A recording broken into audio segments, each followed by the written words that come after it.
Shore's annual celebration of the arts. We have an exciting show for today, but I first, of course, always like to mention how this began. We have the late, great actress, artist, Shirley Romaine. We like to mention her every time we do this show. She was a huge part of the Nassau and Long Island community, and she's the one who brought this to us, and this is why we began this program. So a big shout out to Shirley. We love you, we miss you. And now for today, we have a great show. I hope you're all very excited for it. A few things we have coming up. We have the Huntington Arts Council coming up, Dance Visions New York. We have a photographer, Joseph Newmeyer. We have an artist who's going to be doing live painting, Lisa Fazio, and many more, including a short film from one of our Teen TV students. His name is Yulin Tan. It's exciting. It's about the environment. But to start us off today, we have Leslie Ann Samuel, and she's going to be interviewing poet Carolyn Raphael, who's been a big part of the community, a big part of Great Neck Plaza. So stay tuned. I'm excited to share this with you. Hello, welcome.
Hi, my name is Leslie Ann Samuel. I'm your host today, and we're here with Carol. Hi, Carol. Carolyn. Sorry, take it again. Hi, my name's Leslie Ann. I'm your host here today, and I'm here with Carolyn. Hello, Carolyn. Hello, Leslie. How are you today? I'm fine. This is fun. Wonderful. Okay, so we're just going to jump right in, Carolyn. You taught English at college level for over 3 decades. Can you tell us how that influenced your poetry? Well, when I was teaching, I didn't have the time to write. I was grading too many papers. But when I retired, I could call on some of my wonderful experiences as a teacher. Okay. I remember writing about an ESL student who was not treated as he should have been, and I got even with the problems by writing the poem. Wonderful. So you also coordinate the programs for the Village of Great Neck Plaza. Can you speak to us a little bit about that? Yes, this is a lovely program sponsored by the Village of Great Neck Plaza and Mayor Ted Rosen. Okay. It's called Poetry. Well, there are 2 parts to it. One of it is Poetry in the Plaza, in which the director just chooses a poem each month and puts it on the website and all over the village, and that's lovely. And then once a year we have a wonderful contest. Okay. And we have the winners reading either in person or lately on Zoom, so people can come in from all over. Oh, so we have the contest and then the monthly poems. And I was coordinator for 15 years. Oh wow, it sounds wonderful. I know you have some of your poems here today. Can you read one of them for us, please? Certainly. I write both in free verse and in form, and I will designate which is which. Okay. And some of my favorite topics include family, which is at the top of the list. And I have a poem that I like because it's about my now teenage grandson, who in nursery school was the happiest creature and used to hum all the time. Oh, right. So I wrote this poem in meter and rhyme called Humming. When I pick him up at nursery school near the geraniums, he sees my face through the open door, and hums. When he attacks my apple cake, then licks up all the crumbs from the plate and then the tabletop, he hums. When his jigsaw puzzle's almost done and the final piece succumbs, his eyes ignite, his smile spreads wide, and he hums. What is this sound that captivates, this pleasure note that comes from deep inside a happy heart and hums and hums and hums? That's beautiful. Oh, thank you. And how much has your family inspired your poetry? Oh, a great deal. I've written about many of them. This particular poem that I read is from a book called Grandma Poems Not Too Sweet, which is about my grandchildren when they were young. The oldest is now 20. But I have another poem. We had 4 grandsons and then a granddaughter. Oh, wow. And I had to celebrate the granddaughter as I did the grandsons. And yeah, she put this on her wall, which I think is fun. For my 5th grandchild and 1st granddaughter. And this is in free verse. Right. At last, a toilet seat sitter, sometimes skirt wearer, barless bike rider, birther of babies. What a time to be born a girl. You can curse when you need to, nurse in public, coach football, be a CEO, an astronaut, a president. It will happen. Welcome, sweet child. May you cherish your pair of X chromosomes, love your hair, hips, and thighs, fly free as a seagull, meet the world as a winner. Oh, lovely. Very nice. She liked it. I'm glad. Well, not at her birth, but she likes it now. All right. Did you have a question, or should I read another grant? Yeah, no, go for it. You could read just another one poem. more about family that I think is fun. My 1st grandson's last name begins with the letter Z. Okay. And as a result, he's always last. And at his high school graduation, he was 400th out of 400. Oh. And I was upset. All the other parents stayed, but I wanted to tell him how I felt about the way he handled it. Yes. And I should mention that my nickname for them is not Grandma, but Mina, M-Y-N-A. Okay, That's what they nice. call me. So this is saving the best for last. Yes. And it's in my voice and his voice. I'll tell you which is which. And it's in rhyme and meter. Okay. So first I speak. We loved your high school graduation, dear, but tell me, how did it feel to be the last of 400 names? Did it make you feel downcast? You knew your family would stay to cheer. It's all because your last name starts with Z. Some studies show that this can foster harm to self-esteem and trigger an alarm that blocks the pathway to prosperity. And this is my grandson Andrew answering. I'm used to it, Mina. It used to bother me in elementary school on pizza day when they ran out and I had PB&J, but sometimes it was an opportunity. It was the best class of my education. I watched mistakes that earlier speakers made and vowed to avoid them. So I was less afraid of messing up my bookish reputation. And then I'm speaking again. With your good looks, intelligence, and wit, I always knew that you would be a winner. And then, of course, you aren't a beginner. I hear your father showed a kindred grit. My maiden name begins with B, and so I never had to play the waiting game. But you have made a virtue of your name by always turning rain into a rainbow. That's beautiful. Thank you. It's very nice. That's fun. Yeah. It's fun writing about family, and this time I wrote about my grandkids, who are Yes. fun. And what did your grandson think of that Oh, poem? he loved it. He loved it. And his father loved it, so it was a hit. That's very nice. So could you talk to us about some of the programs that you have? Programs that I have. The programs that you do at the Village of Great Neck? Oh, Can you yes. talk to Those us? are the two I spoke to you about. The monthly poem is fun because they hired a very good illustrator. And so what I do is choose a poem appropriate to the month, either in terms of holiday or famous people, and then she sets the poem. And as I said, it's in the Village Hall, it's in the Great Neck Railroad Station, and it's on the website so people see it. That's the monthly Okay. poem. And then the annual contest is fun because we hire a judge, and he or she goes over all the poems and chooses 5. First, second, third place, and then 2 co-equal runners-up. Right. And they all read their poems. Either lately it's been Zoom because people have trouble getting there. Yes. But they all read the winning poem. So if people wanted to get involved with that, how could they get involved? The easiest thing is just to call the Great Neck Plaza Village Hall, and any Okay. materials will be sent out. We have a big mailing list, Okay. but we're Great. always looking to add to it. Okay, wonderful. Would you like to read another one of your Surely. poems? Another one of my great loves is music, especially classical music. And there's a poem that I'd like to read. I was watching a young violinist who's much older now. This is a while ago, an old tape. And she was 11 years old. And she was playing a particular piece from the opera Thais. And it wasn't how good she was. It was that she was transported.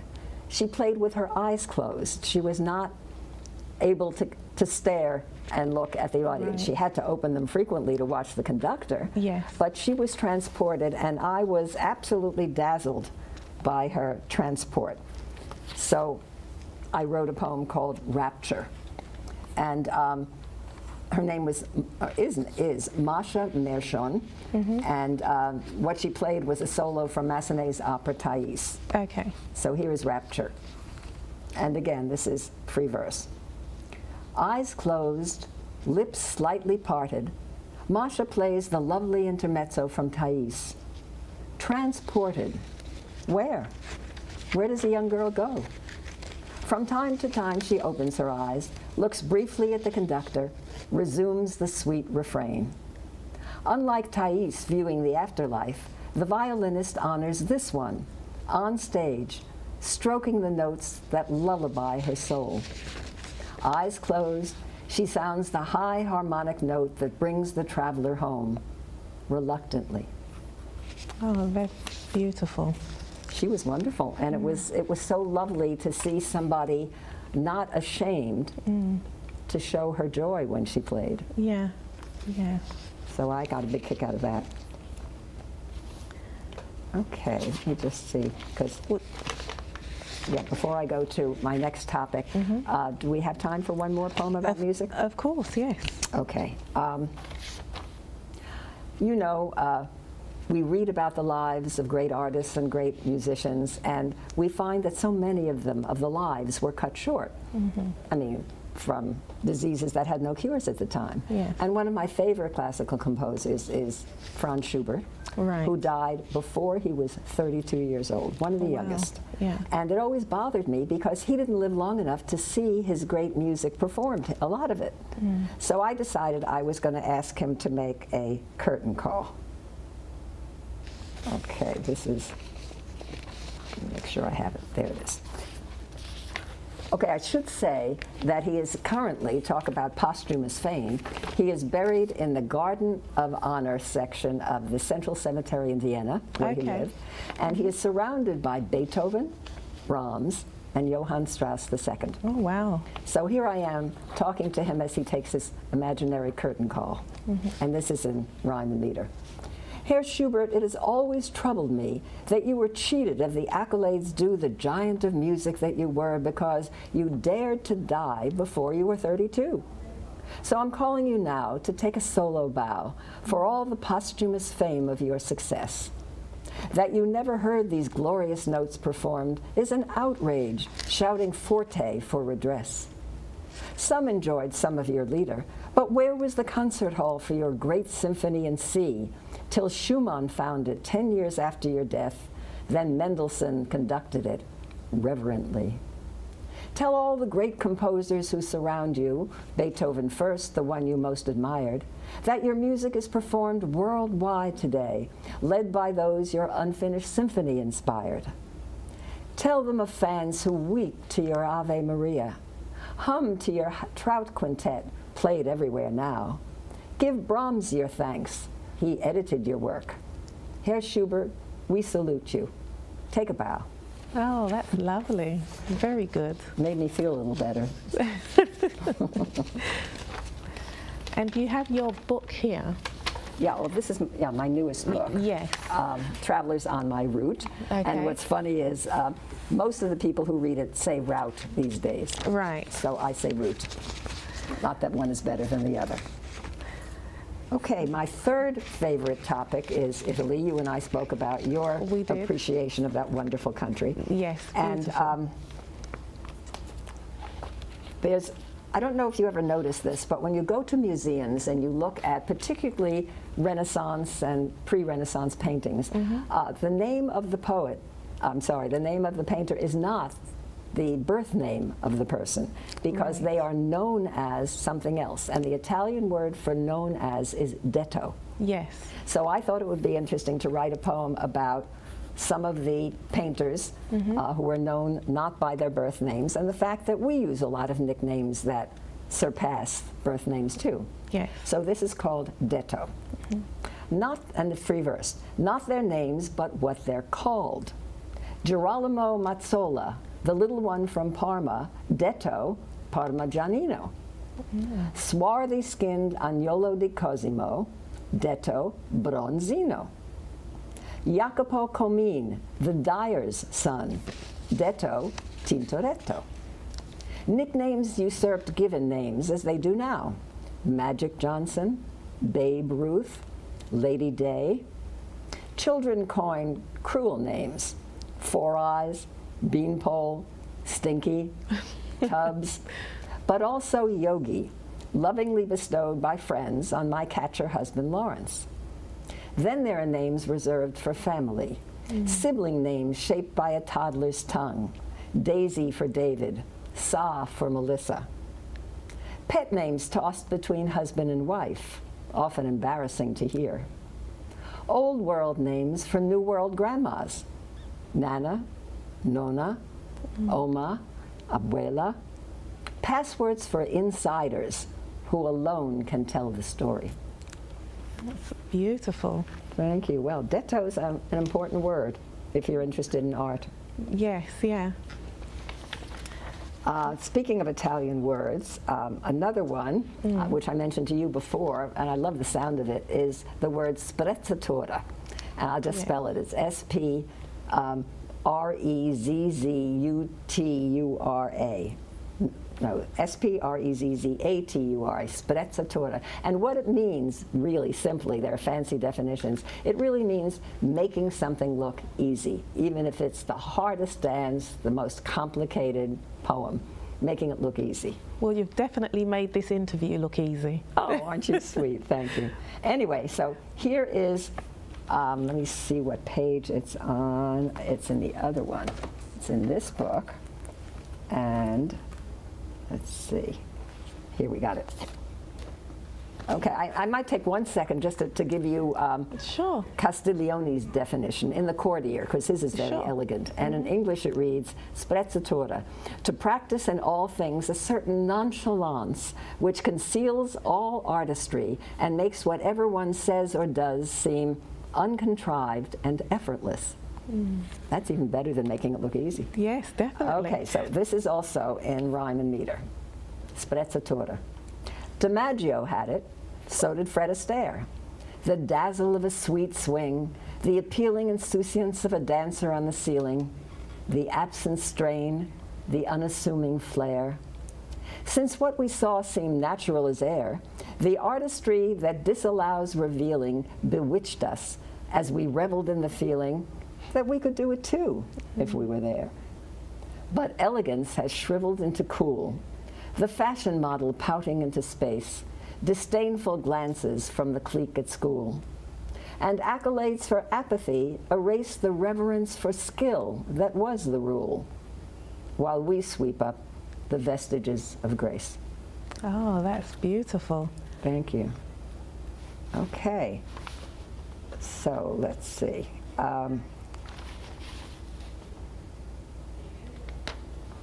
All right, I have 3 more. Shall I do all 3 or just one of them? What do you think? Yes. I mean, you could do, let's try 1 or 2 for now Okay. and see how we do for time. Okay, good.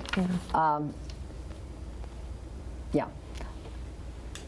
I mean, I finished my happy subjects, my family and music and Italy, but if you're a writer, you have to deal with the world. Of course. So I have a few on social ills. The first one, let's see, is this, and it's this page.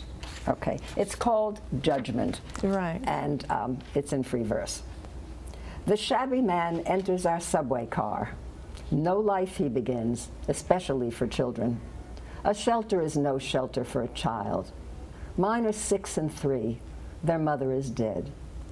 He offers a plastic cup as he moves slowly, left leg slightly dragging. My 8-year-old grandson stares while his mother and I look away. Our stop stops his pitch, but my grandson's downcast face follows us to the street. Okay. Definitely food for thought, isn't it? Yes, yes it is. And I have one more. Yes, we Okay. can. This one, yeah, I couldn't end on that one. It's too sad, right? So let's see.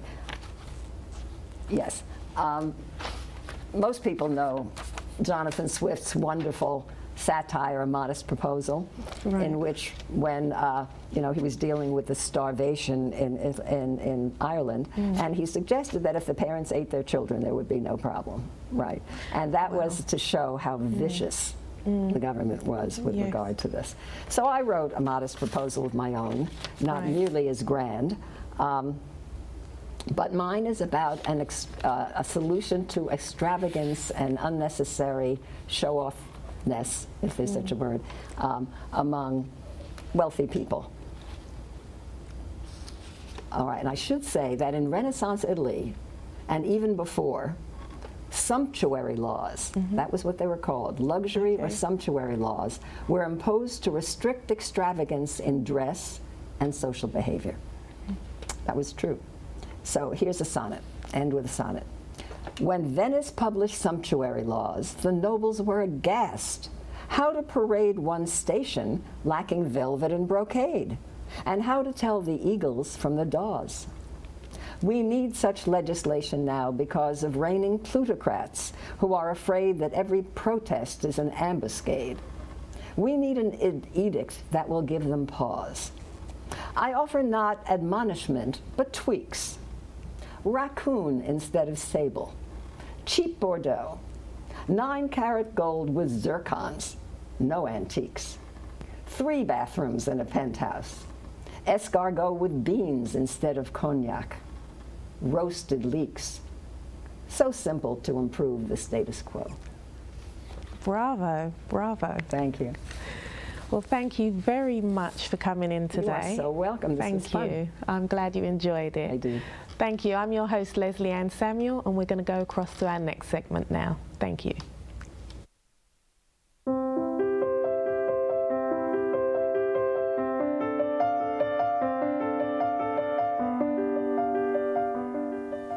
Artist Lisa Fazio is one of our yearly contributors to World Art Day. Over the years, Lisa has been a part of many worldwide and local organizations donating her time and talent for the benefits of others, including NSTV. Here she is. Hi everyone, I am Lisa Fazio, artist. How are you today? Thank you so much for tuning in on today's World Art Day. Sit back and relax. It's going to be a wonderful program where I'm going to show you how to work in watercolors and in oils. So let's get started.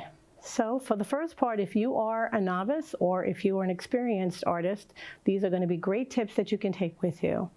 Today, a segment I'm going to be speaking about how to create art with using photographs from your vacations and creating a painting that has really good composition and colors. And then I'm going to talk about how to use a good composition for photographs that you use on location in botanical gardens in the area. Okay, let's get started. So in the past, I have showed you my infamous notebook, which is my sketchbook. If those of you who did not see it, you can go back on past segments and see that.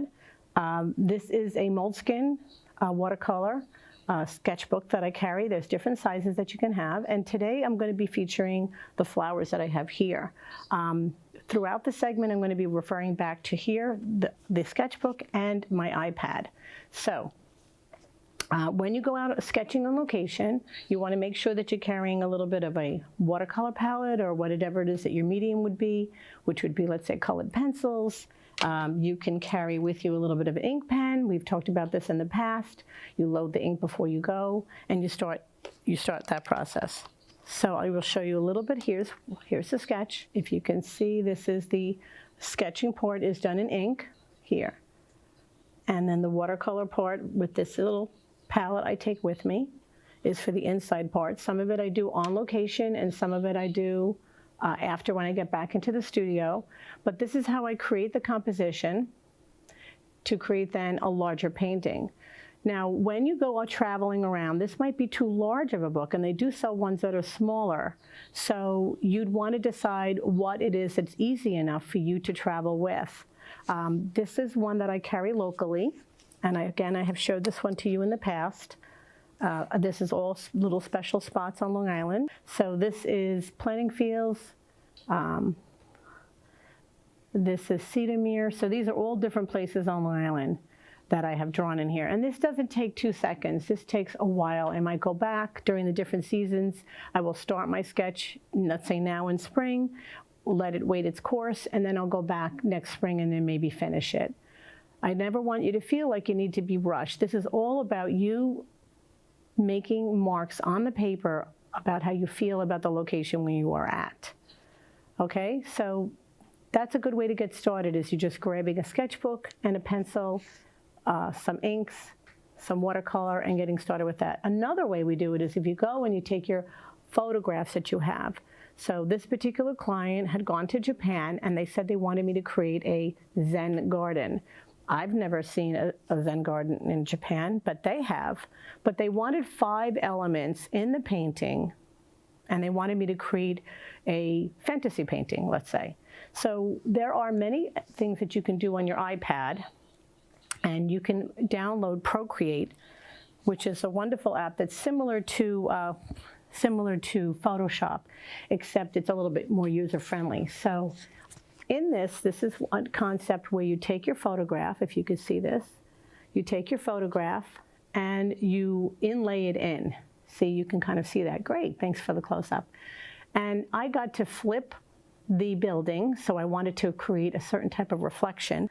So this is not one of the buildings I used, but I used this for a reference for the reflection, because remember I said I've never been there before. Here's the tree. They said they kind of like this style of the bonsai tree. I've not been there. So in order to be a good artist, you're taking really good reference photos, and this happens to be the clients, and some of them I had to look online. There we go, like that. Again, here's a reflection, and this is the colors. This particular client wanted the painting to be very green. That's not usually my fortes. If you follow me, I like things that are colorful. Here's a bridge. So she gave me 5 elements that she wanted in. She wanted a tree, she wanted a bridge, she wanted the reflection. So here it is again. This is done in Procreate, where I move the figures around, and then that's my line sketch. So you can sketch not only in a sketchbook, but here it is on the iPad as well. And here's like a very light sketch of one of the renderings that I thought I was going to do. I changed it from there. And so let's move on to what I actually did. So let's go over here. This is the painting here. This painting was done in a sketch first. And you notice that this is still done in oil, but I did a lot of line sketching beforehand. And then I interlaid the oil onto it. So here's the reflection. It has many, many layers. It took me a long time. Again, I wanted to give the field of depth, and that's done through color. And here you have some line technique. I have the Buddha here. This is what she wanted. She wanted the distance in the back. And this is how you create a painting from your imagination. And you're using Photoshop, or as I called Procreate, to create the painting. So I'm just giving you different ideas that creativity doesn't just come in one way. Okay, I'm going to go back over here. So now let's begin to what we're actually going to demo today. I just wanted to give you an idea of the flavor of what we're working with. So again, this is a painting that was created from my imagination using photos. And now this one is on location. So let's take a look. So here are photos that I've taken, 1 and 2, at our local botanical garden. So this would be Old Westbury, and these are peonies, and they're not in bloom just now. So if you are an artist like such as myself, or people who love nature, you will follow what is in bloom, right? So right now would be tulips. We're in spring now. This is April. So you want to follow the seasons, but also depends on is the weather. So one year, remember, we had some snow, early snow, and all of the magnolias died, so that we could not even paint them or photograph them. It was so sad. I was like running around trying to grab some. It's pretty funny. Anyway, so right now in season, we went through crocuses, and now we have our daffodils, and now we're into our tulip season. Again, if it's going to get rainy, you'll only have a short season for that, and our cherry blossoms. So this happens to be June, around the area of June, and this is your peonies here, and they come in a variety of delicious colors. You have very light whitish petals, and you have these pink, delicious colors. Notice the backgrounds are different on both of these photographs. I like to get down when I take the photograph. So today we're talking a lot about composition. So it's not just about color in the medium, we're talking about composition. So I like to get really low to pretend I'm like the height of the flower. So here in the background, you see that it has a water fountain in the back. So I took these flowers and took this background and imposed it onto this painting. So here's the large gesture of the flowers. It has the feeling of it, and then it has the background, a little bit of the impression of the water fountain. It's not exactly a replica, but it gives the impression. You have to remember that you have artistic license to do what you want, okay? And so today I have sketched this out, and I'm going to show you how we're going to transfer that to be a little bit smaller, okay? So that will be for today. Okay, so now let's talk about oil. So that was the watercolor portion. I showed you the little sketchbook. I showed you how to use the iPad to be creative. All right, so what do I take with me on location? I know it's kind of crazy, but I go to the CVS or one of my pharmacy stores and I pick up these little vitamin pill bottles, and I'm not putting vitamins in them. I'm putting oil in them. So I like to do this. I put a little bit of a dab of oil with me because I don't want to really carry all the tubes. It makes me crazy. And then I put this in a little plastic bag with a little cotton swab, and I put clove oil. So you're not putting the actual clove oil in the oil, you're putting it on the outside of the container in a plastic bag. Why? Because that is going to keep the oils moist. How long will they last? They last me like weeks, believe it or not. So I like to carry a small portion. Oil paints are very expensive. They can run from $40 up per tube. So you want to really be mindful of that.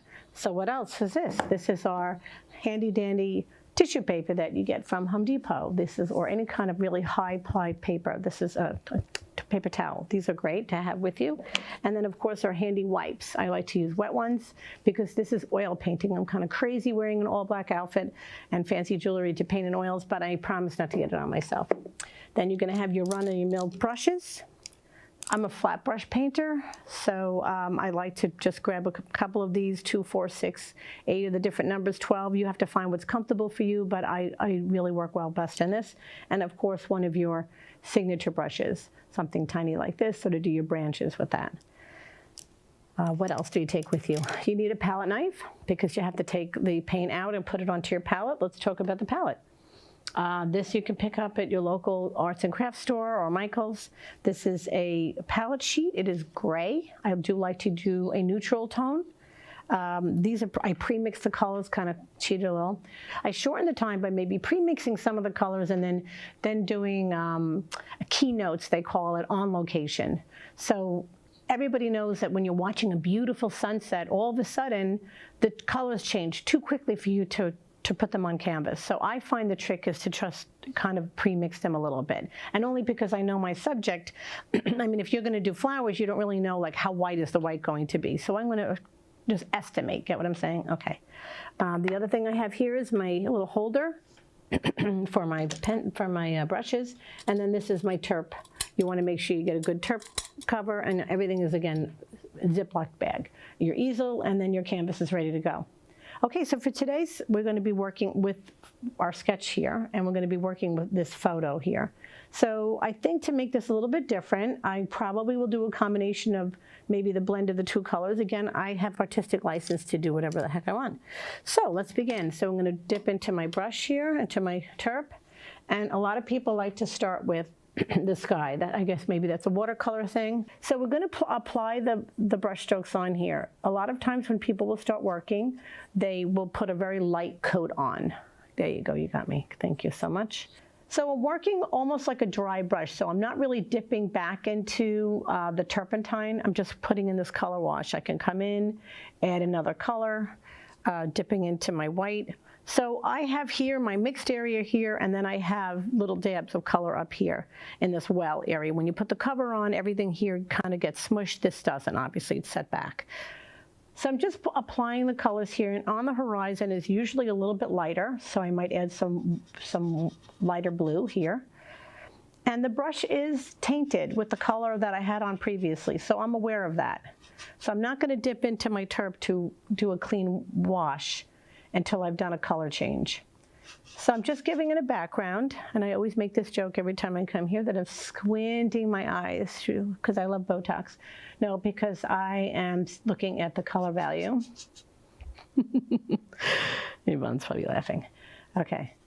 And I'm just putting in this color. And interestingly enough, if you travel around the world like I do, the color of the sky is different in different parts of the world. So for instance, if you go to Arizona, in a warm climate, it is going to be a different color blue. It will have more warmth in it.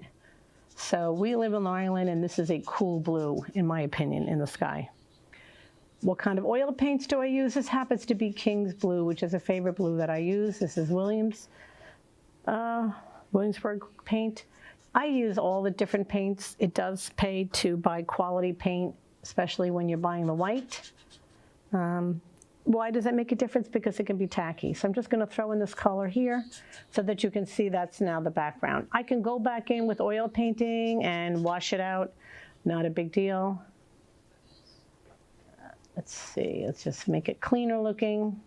Okay. I've noticed this one has clouds. I could always bring in clouds now. Why not? So now I'm washing this. The first time you've seen me dip in and wash. I can come in with a little bit of just an indication of. Now what's going to happen is that blue color is going to come in. So I'm just going to give like a little faint idea of a little bit of clouds here. And so this would require me putting more application of paint on. So I'm squinting my eyes. You probably can't see it. It's just a little bit lighter. All right, let's move on to juicy colors. So with watercolor, you would start with the lightest color and then move into your dark because you can't really remove it. But with oil, you have the ability to pull off if you want to, and then the second day you can change it. I'm just pulling off some smuts that I saw. So for this one, I'm going to go right into the whites. Let's see, am I going to use this photo reference or this photo reference? I did want to add some pink, so I think I am going to borrow one of these. Sorry, this thing is not going to stay, and it's too movie for me, so you'll have to trust me. So I'm going to come in with some pinks here. Sorry if you can't see me.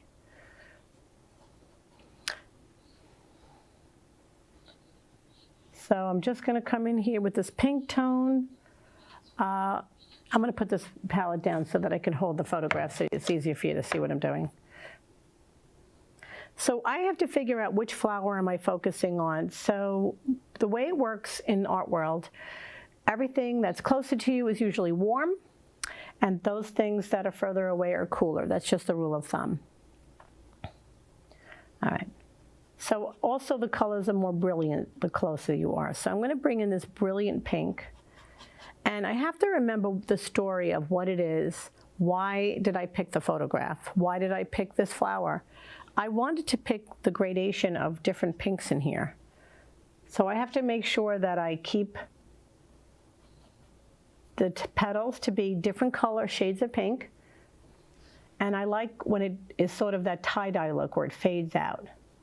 So it's sort of in here a little bit. It kind of looks like it was tie-dyed a little bit. So it looks like the tips of the flowers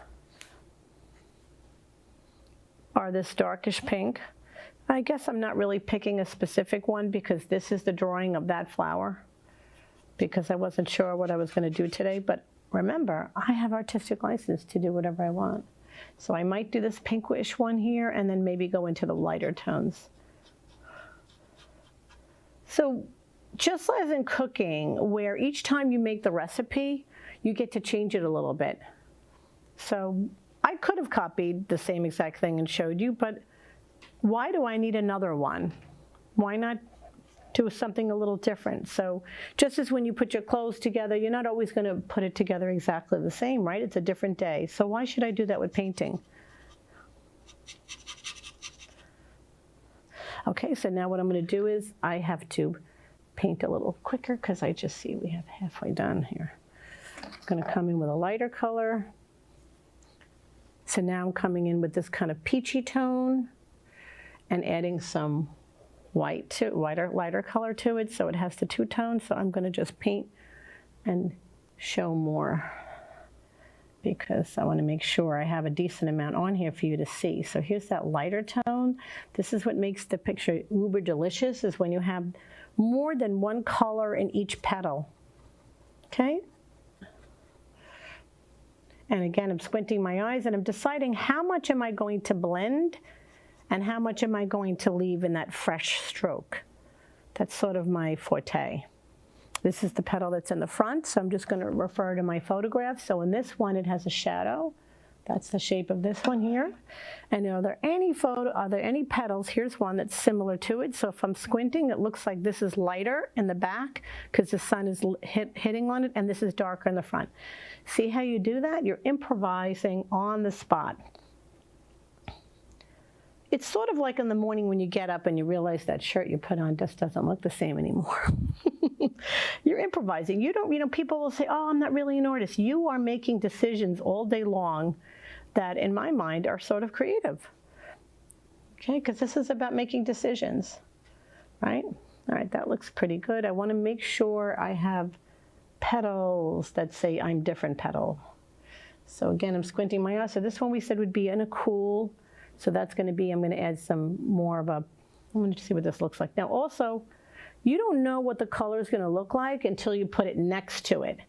So you could go to the store and pick out that shirt that the mannequin is wearing, and it doesn't look the same on you, right? Same principle. I don't know what it's going to look like until I actually put it on. So I made it extremely cool. It's purple, yes, you are right. And now I'm adding the rose tone to it. Because this is oil, so I can blend it. See, with watercolor, I'd have to really know what color it's going to be right ahead of time. So I'm going to make sure I'm going to wipe a little bit here, because I'm done with that purple being too purple. And I want to make sure it's more of a clean rose color on the second half of this leaf here. Squinting my eyes. So now that's really standing out to me. So I will bring in that purple tone in another area of the flower, so it looks like it's married to it, right? I don't want it to look like it's some other foreign. Let's see. I think I'm just making a different flower here than the actual is. All right, let me go back to looking at the reference. All right, I see what I have to do next. I do like this. I think it's sort of a made-up flower, but that's okay. I kind of like that. All right, I'm going to put in my warm color in the middle, so I have one flower completed. It sort of has this orange tone in here. It's not deep enough for me, so I'm going to add in some more orange. I want it to really, there we go. I want the color to sing.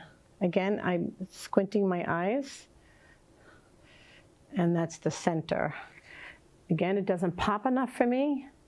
I'm a pop girl, so I'm going to add in some, there we go. And this says middle. Notice I'm not even looking at the photograph. I don't really care at this point. This is what I think it needs.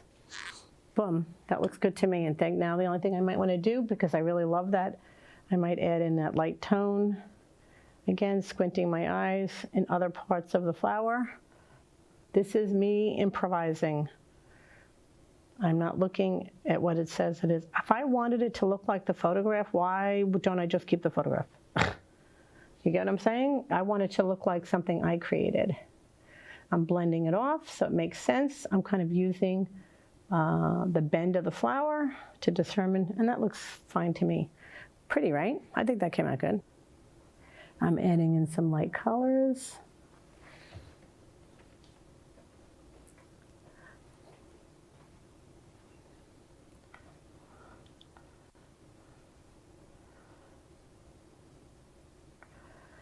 And I'm just adding in these highlights. So this is the flower that I'm copying here.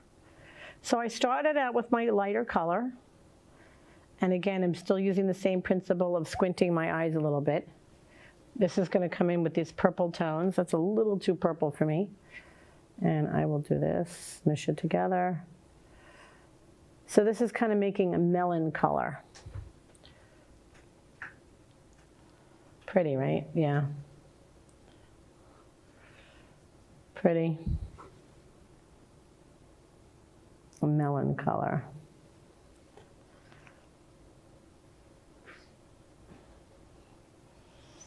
So again, it's hard for you to see because I need to put the negative space in of the green. It's okay.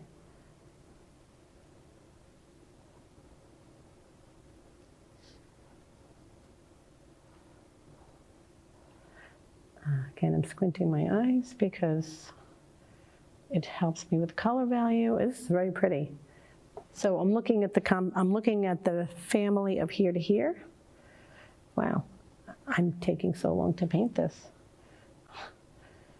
I'm going to try to get in as much as I can. Put that one in.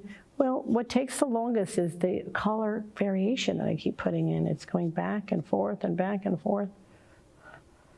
I don't want to rush the process. If I'm enjoying myself, why would I do that? Why do you eat your ice cream fast? I don't eat my ice cream fast. I'm enjoying the process, so you should too. I'm putting in the middles as I did on the other one. I notice you really can't see that orange. Same idea, I'm going to pop it out with this light yellow, like I did on the other one, and see if that works. I think I need to add just one more highlight on here. Here we go.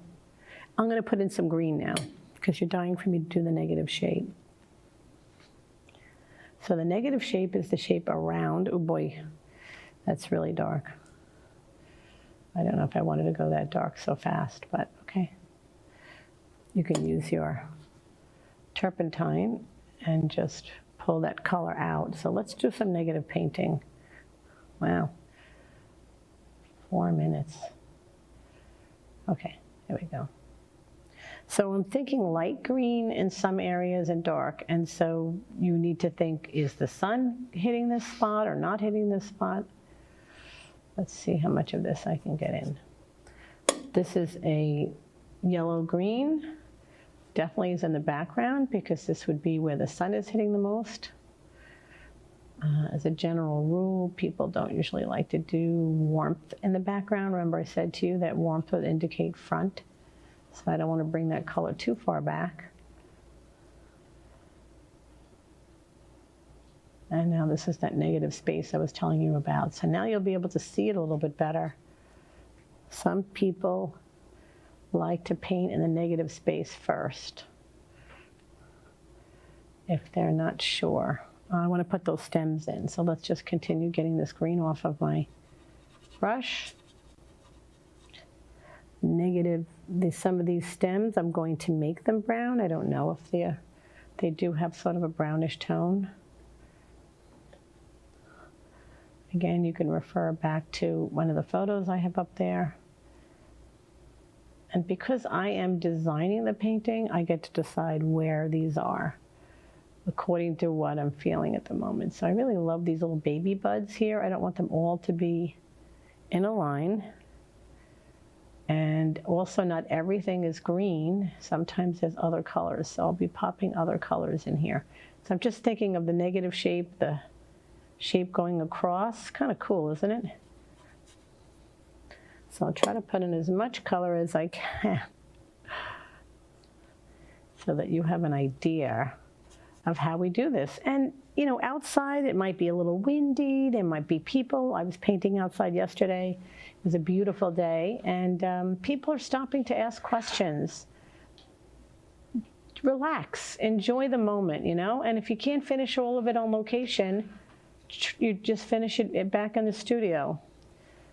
Okay, let me make sure I get some more shapes in here so that you can see how we create negative shape here into flowers.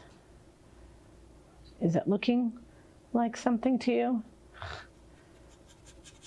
I'm going to just throw in this color here.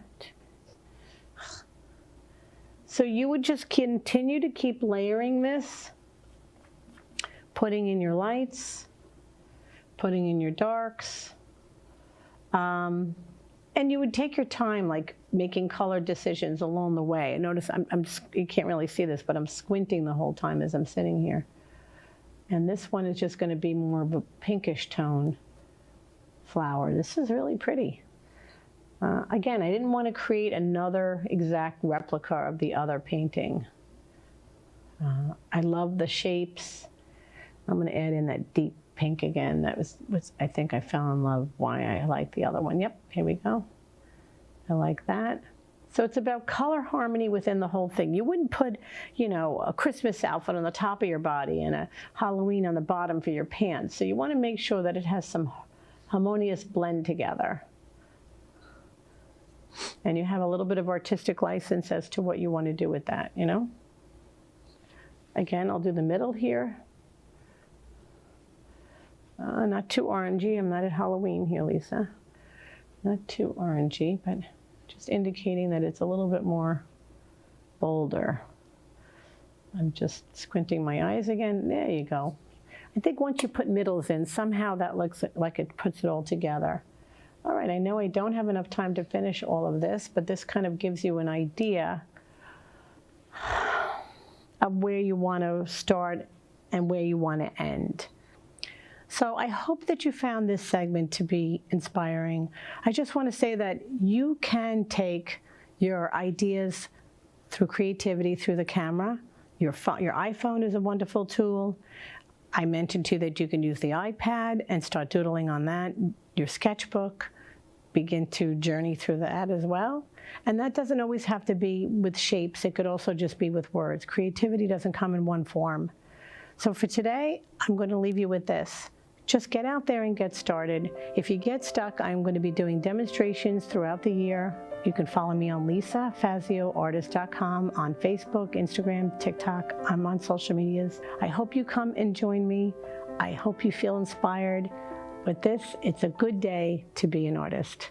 Enjoy. Take care.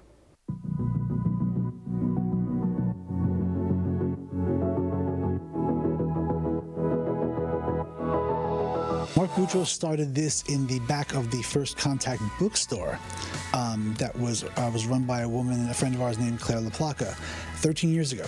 And she wanted to have people come into the new bookstore in Astoria, Queens. And she said, why don't we have a film festival? So he ran the First Contact Film Festival. And one of my films was one of the first things that was shown. And the next year I helped him out a little bit more, and then we moved it, and we had a little bit more, and I wound up being the co-director of this thing with him. And it's been a wonderful experience. I've been doing this nonstop now for 12 years. And we do this every single spring, and it's just been a blast. Every year the films keep getting better and better, and more people keep coming out. Sci-fi, fantasy, fantastical, magical realism, anything that is super imaginative storytelling.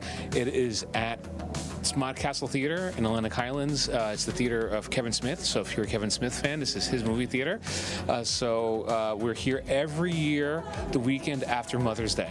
We were not showing in public anymore because of the pandemic, and we were looking for a theater to come back to. So I reached out to Smod Castle because I knew Kevin Smith. They've just been super supportive. Kevin and Ernie and the whole crew here really believe in. So if you're looking for something a little bit different, these small film festivals are a great place to go. And we need your support, right? So artists have galleries, filmmakers have outlets like this. The film is called Rough Start. My name is Manny Serrano. I was the director and editor of it. It is about a killer that shows up to kill his victims, and everything goes a little awry. The writer is Michael DeFilippo, and he wrote it. He has a tendency to want to send up the horror movie tropes, you know, like that Scream style of kind of putting it out in front of you and seeing like, look how ridiculous this is, and let's just laugh at it together. My name is Rob Kenzie. I'm with the Northern Virginia Motion Picture Co-op, and our film is The Witchwood Cycle. It's a fantasy film. It's about a forest nymph who's protecting her sort of forest realm against interlopers across 4 seasons. We are nominated actually for Best Special Effects Makeup in the festival here today. Really, there's been a lot of really good films, so I'm feeling really good about being nominated among that company. Louis Cortez, director, editor of The One Who Got Called In. The inspiration was basically play-to-pay actor workshops and how corrupt they are, and sort of the way they kind of manipulate and use actors. Imagine that, led by a cult who eats people, and a demon kind of controls everybody. So that was kind of the inspiration, because the producer, Beck Fordyce, unfortunately she couldn't come today, she's an actor first. She's become a filmmaker, and she's actually experienced going to some of these workshops, and she says they're terrible and they take advantage of actors. Indie art is always these hiccups and bumps you have to come over, you have to try to overcome them, right? So you lose a venue, you lose funding. There's no funding for the arts here, right? So a lot of the, maybe in Europe and other places there's funding for these things. We're always trying to piece things together. So we get films from all over the world, Spain, Germany, Latin America, all over the world. I know when I first saw Clerks, my friends were like, you have to see this movie. Just a bunch of guys made this movie, but it doesn't look like a bunch of guys made this movie. And that's the big difference. So, but I just love supporting indie film. I've been involved in it since 2005, 20 years on now. And I just, the heart and the spirit of it, I haven't seen since my early music days, back in the early 80s. There's a film that really touched me. It was a film called The Streetlight, about a lonely streetlight that is out and doesn't understand that it's not the only light on planet Earth. It just doesn't understand because it never left its spot. And when it starts to realize that there's more out there, it wants to be more. And another beautiful film that won an award tonight was Car Spider. A young woman discovers there's a spider living in the mirror of her car. And she built an entire kind of quasi-documentary around that. If you love movies, you love the art of cinema, and you want to tell stories, just write a script, bring it to life. Even if you think it sucks, do it anyway. You have to have a passion and a heart to pull together a crazy idea with very little budget, and it takes a community and a lot of heart and a lot of duct tape and bubble gum to get it put together. But I think it's the passion that really feeds the films. Do as much as you can and keep doing it, and that's how you get better. You just got to practice. Support the arts, support dance, support music, support local things, but support indie everything, because if you don't, then all we will get are millionaires and billionaires telling us what we can have for art. And nobody wants that.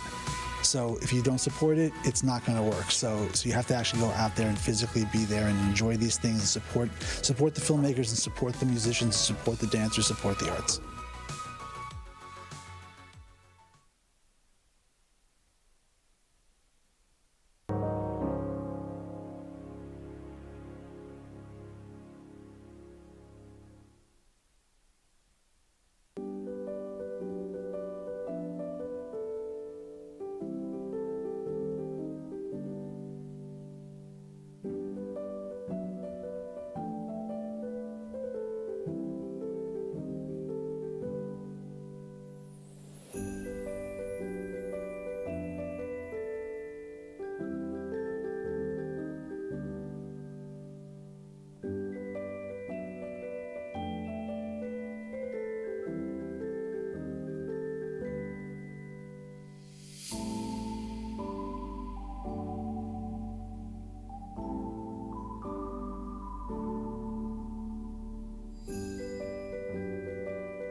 Welcome to Tan Look, the show where curiosity meets action. And today, we're confronting a pervasive crisis: plastic pollution. From the packaging of our food to the air we breathe, plastic's impact is profound and far-reaching.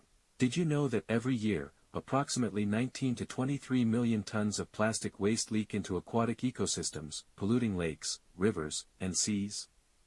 Plastic is omnipresent in our daily lives, but its detrimental effects on our environment, health, and future are often overlooked. Today, we'll explore the magnitude of plastic pollution and why it's a global crisis, how microplastics infiltrate our bodies and the potential health risks, practical steps we can all take to reduce plastic use and safeguard our planet. By the end of this episode, you'll be equipped with the knowledge and tools to make informed choices that can truly make a difference.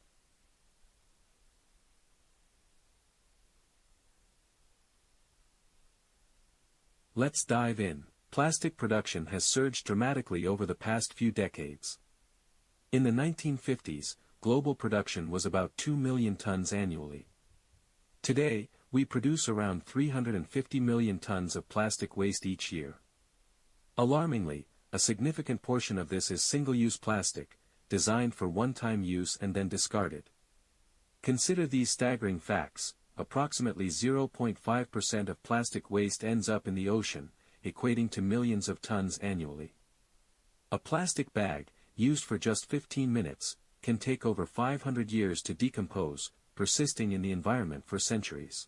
Every day, the equivalent of 2,000 garbage trucks full of plastic are dumped into the world's oceans, rivers, and lakes, destroying marine life and ecosystems.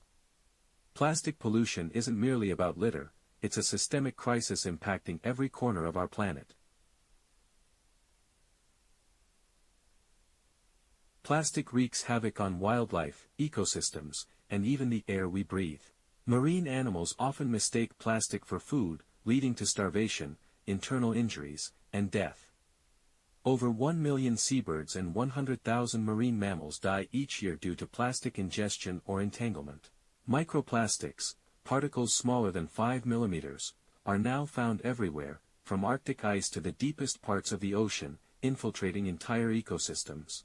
Soil contamination: as plastic breaks down, it releases harmful chemicals into the earth, affecting plant growth and contaminating food sources.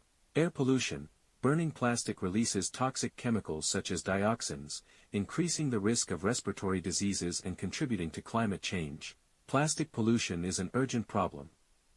But what's even more alarming? It's now making its way into our bodies. Recent studies suggest that humans unknowingly consume microplastics through various sources. For example, bottled water. A single plastic bottle can contain numerous microplastic particles. Plastic packaging: heat and time can cause chemicals to leach into food. Synthetic clothing: fabrics like polyester and nylon shed plastic fibers into the air we breathe.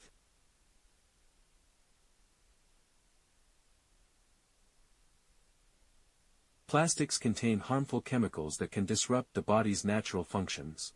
Hormone disruption: chemicals like BPA and phthalates interfere with the endocrine system, potentially leading to fertility issues, obesity, and metabolic disorders. Cancer risk: some plastic additives are linked to increased cancer risk. Neurological and developmental issues: plastic exposure during pregnancy may affect fetal brain development. Heart and liver damage: studies suggest plastic particles in the bloodstream can cause inflammation and organ damage. With plastic infiltrating our food, water, and air, it's no longer a question of whether we're exposed, it's about understanding the extent of the harm it's causing. So, what can we do in everyday life to minimize the use of plastic? Bring reusable cloth bags instead of plastic ones. Choose fresh produce over prepackaged plastic containers.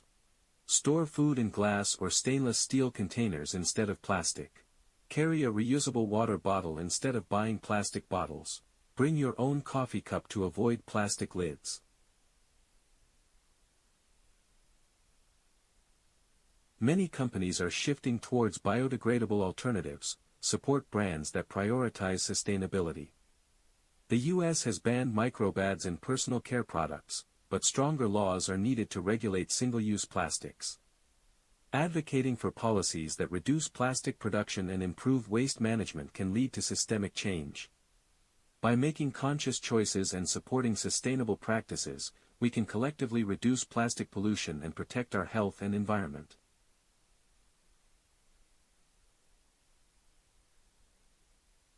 Plastic pollution is a formidable challenge, but it's one we can tackle together.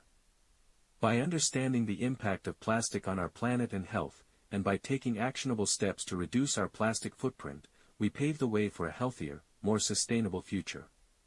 Remember, every small change contributes to a larger solution. As we approach Earth Day on April 22, 2025, it's inspiring to note this year's theme, Our Power, Our Planet. This theme calls upon individuals worldwide to unite in advocating for renewable energy solutions and to push for the tripling of global renewable energy generation by 2030. The dominance of fossil fuels in our energy systems has significantly contributed to environmental degradation and health risks. However, we now possess the technology and solutions to transition toward a renewable energy era. As environmental stewards, our personal actions are pivotal. From participating in community initiatives and supporting eco-friendly policies during elections to integrating sustainable practices into our daily lives, each effort drives meaningful change. By collectively voicing our commitment, we can effectively urge governments and businesses to acknowledge their responsibilities and expedite the development of renewable energy sources like solar, wind, and hydropower. This Earth Day, let's harness our collective power to champion renewable energy and stride toward a carbon-free future. Until next time, stay curious, take action, and remember, our power shapes our planet.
and welcome. I'm your host, Leslie Ann Samuel.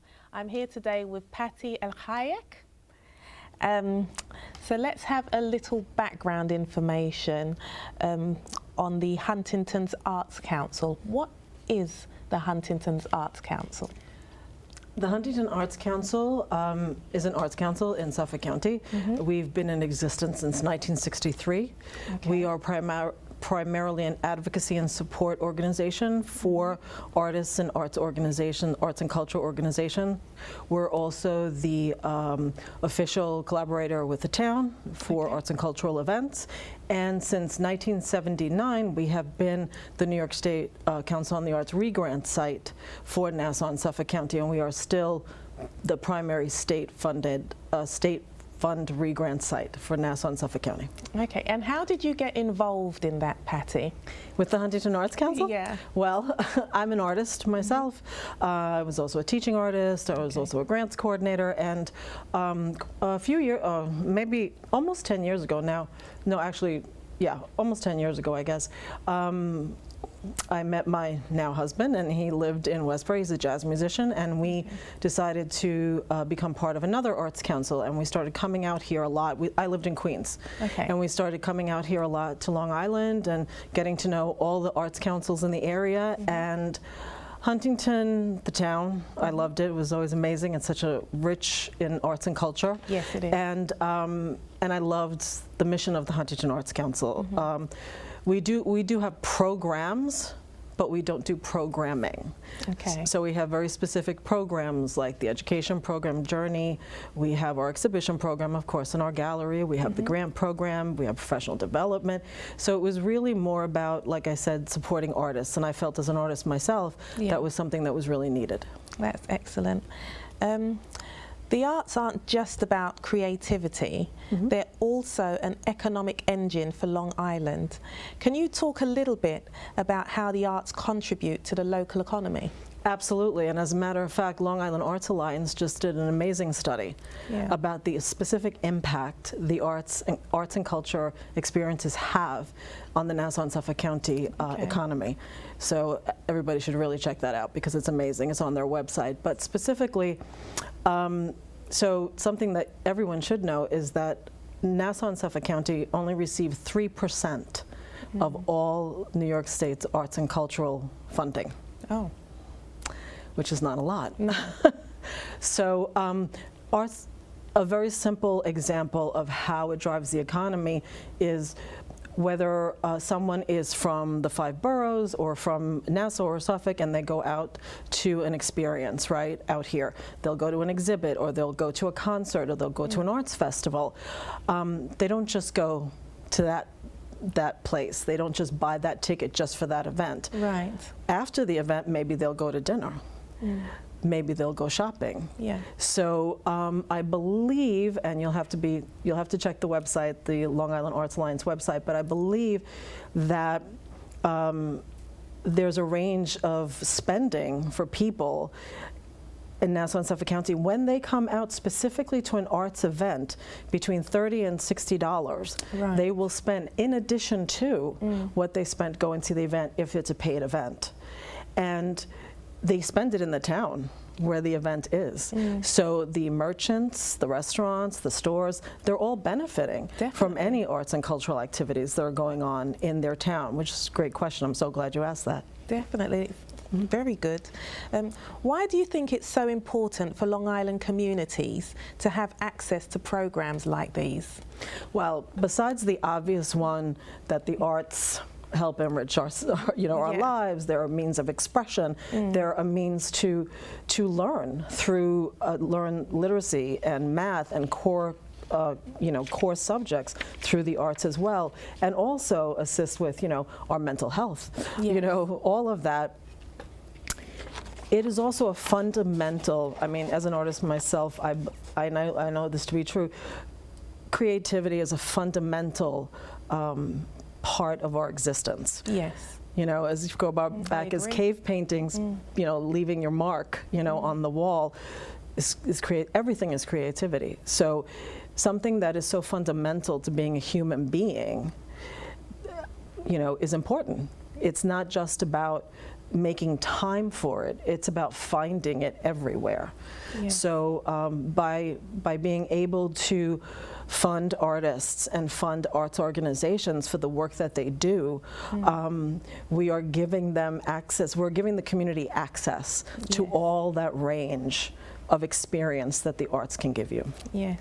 And is that for both adults and children? The funding that we do? Yeah. No, the funding that we do is for adults. You must be 18 years or older. You can be an individual artist. You can be an arts and cultural organization. We have different kinds of grants. Okay. We're right now, last year we were able to offer an artist fellowship and a general operating support grant for smaller organizations, and that is something that we were able to do because we were very lucky to get funding directly from the House and the Senate legislature of New York State. Oh, it was very excellent. exciting. So we were able to create these opportunities that we knew were really needed in Nassau and Suffolk County, specifically the Artist Fellowship. It is for, and we'll be able to offer that in 2026, by the way, as well. Oh, wonderful. So we're very excited about that. The Artist Fellowship in particular is just for artists of all disciplines to continue to create their work, to grow their creative practice. So we had 122 applications the first year, last year, and we were able to fund 40 artist fellows. And we're really excited because now those artist fellows, we're providing opportunities for them to collaborate with other organizations, with other artists, and we're really seeing how we're building community. Yes. You know. I like that, building community. Yes. Your specific role as Long Island Grants for the Arts Coordinator, can you just explain a little bit more about the support that you can give personally to the artists? Absolutely. And we're very unique in that way. Really, the Long Island Grants for the Arts program is part of, the biggest part of my job is mentorship. Right. So myself and my assistant, Cassandra Matthews, we're the grants team, and along with our executive director, Kieran Johnson, we mentor the applicants that are going to apply. So what does that look like? We have ways for you to schedule calls. So we've streamlined the process a little bit because grants can be daunting. Applications can be daunting, and people can be overwhelmed. So what we've tried to do is we've tried to streamline the process in terms of technology. We also have dedicated hours to call and speak to us specifically about the project you'd like to apply with. You have a chance to send us your draft so we can look at it, and while we cannot help you write it, we certainly cannot, but we guide you to let you know if something fits the criteria. How can it be a more competitive grant? We do have a little time with our micro grant, which we have right now, which is a programming grant for $2,500 for programming. Because it's a rolling submission, we're able to, if we receive the submission early enough before the deadline, we can look at it and see, can review it and say, oh, you know what, there's information missing here, or this isn't clear.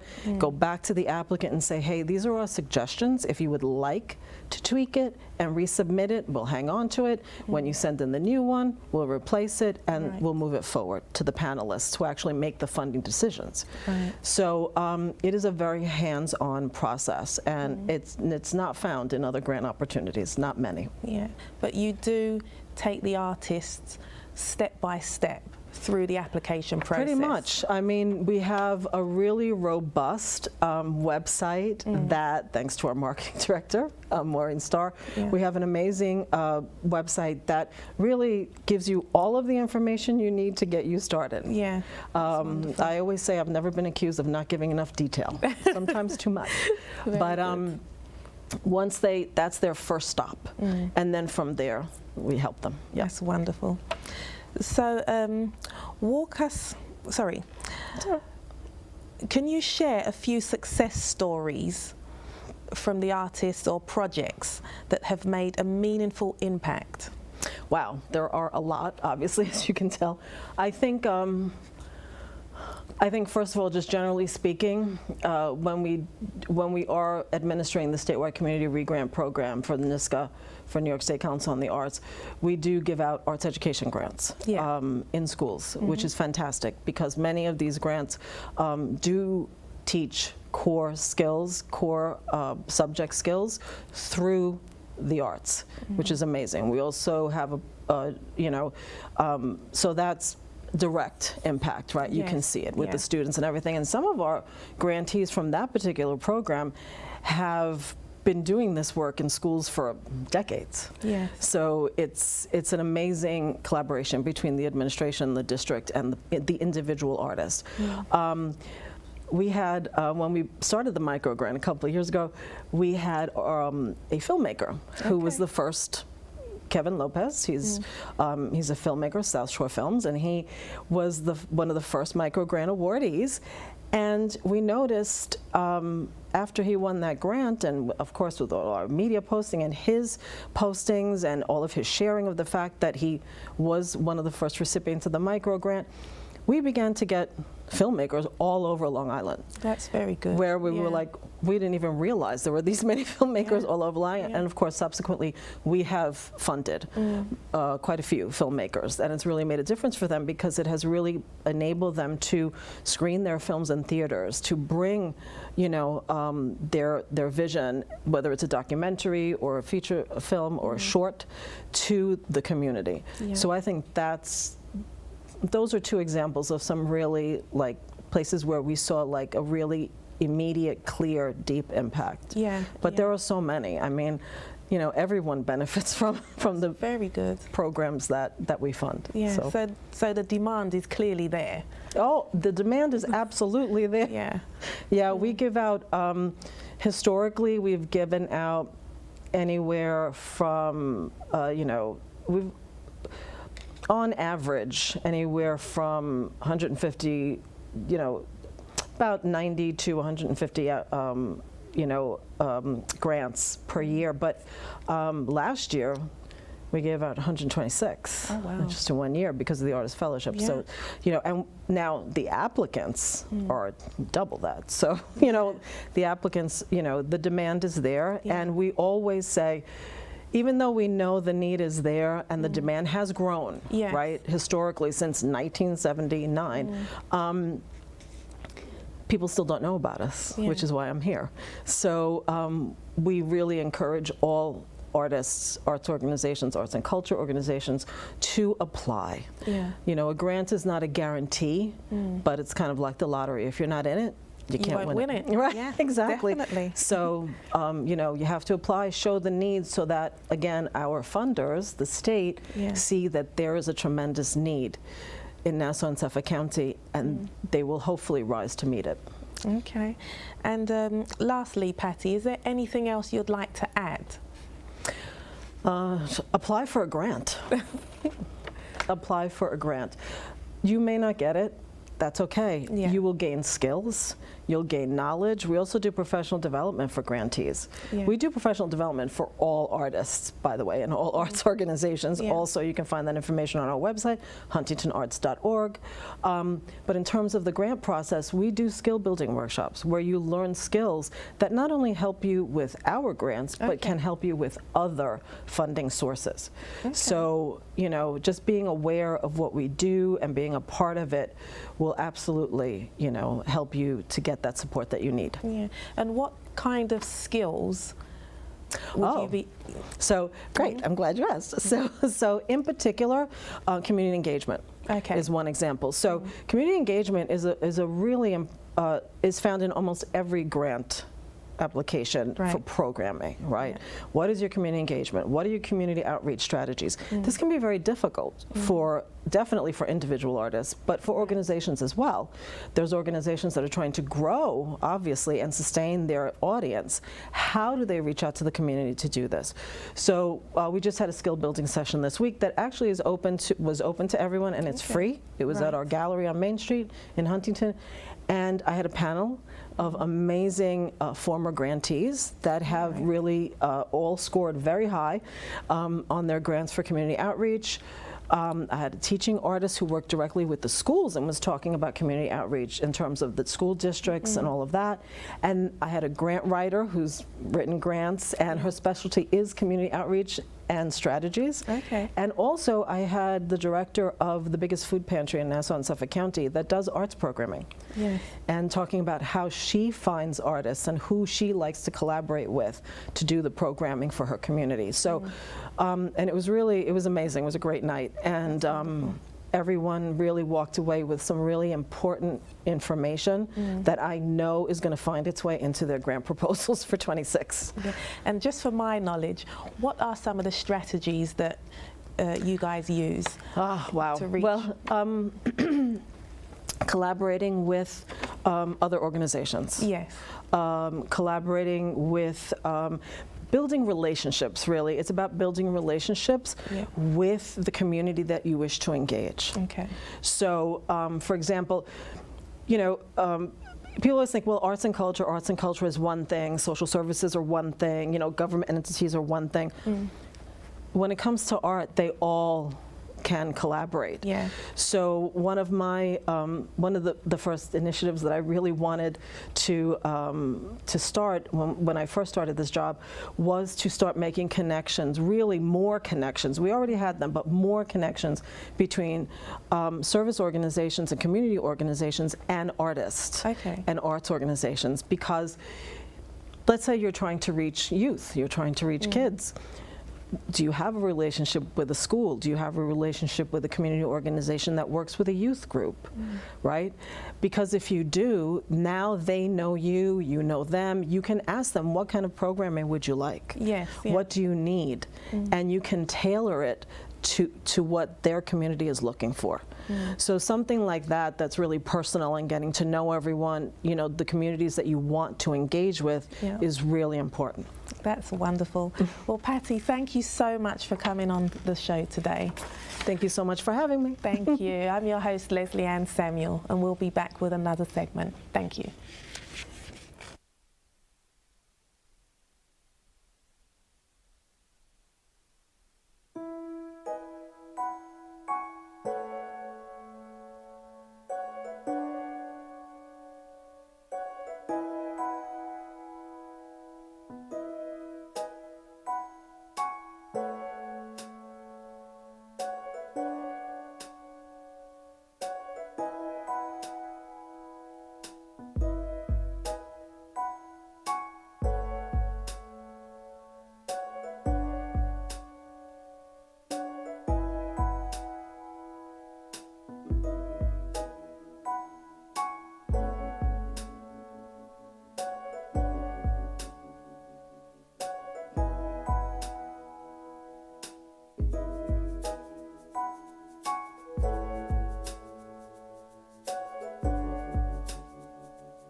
Hi, I'm your host, Leslie Ann Samuel, and we're here today with Beth Jacoby, who's going to take us through her artistic journey.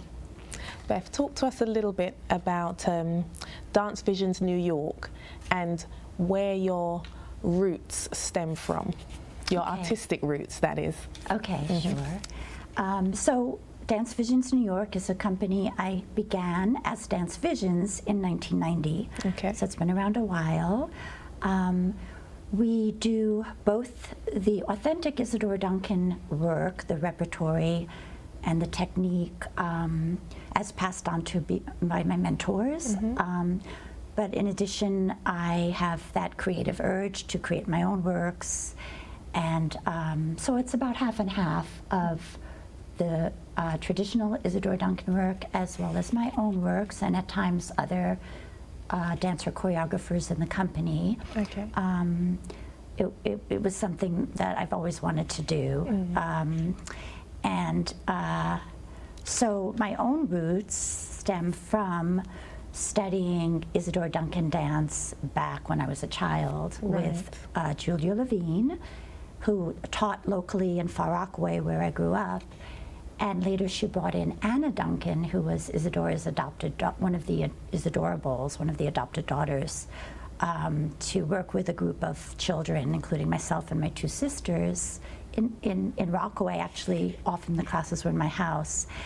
And it was the most joyful thing in my existence. I mean, I just loved the movement, the music, even the theatrical aspect. It was something I absolutely fell in love with and stayed with it, you know. Went into other forms of dance, which was great because it informed me in other ways. But I think that love of music, movement, and theater all blended together, and freedom in a way, was what informed my dance career, you know, and in fact even my own works. Right. Yeah.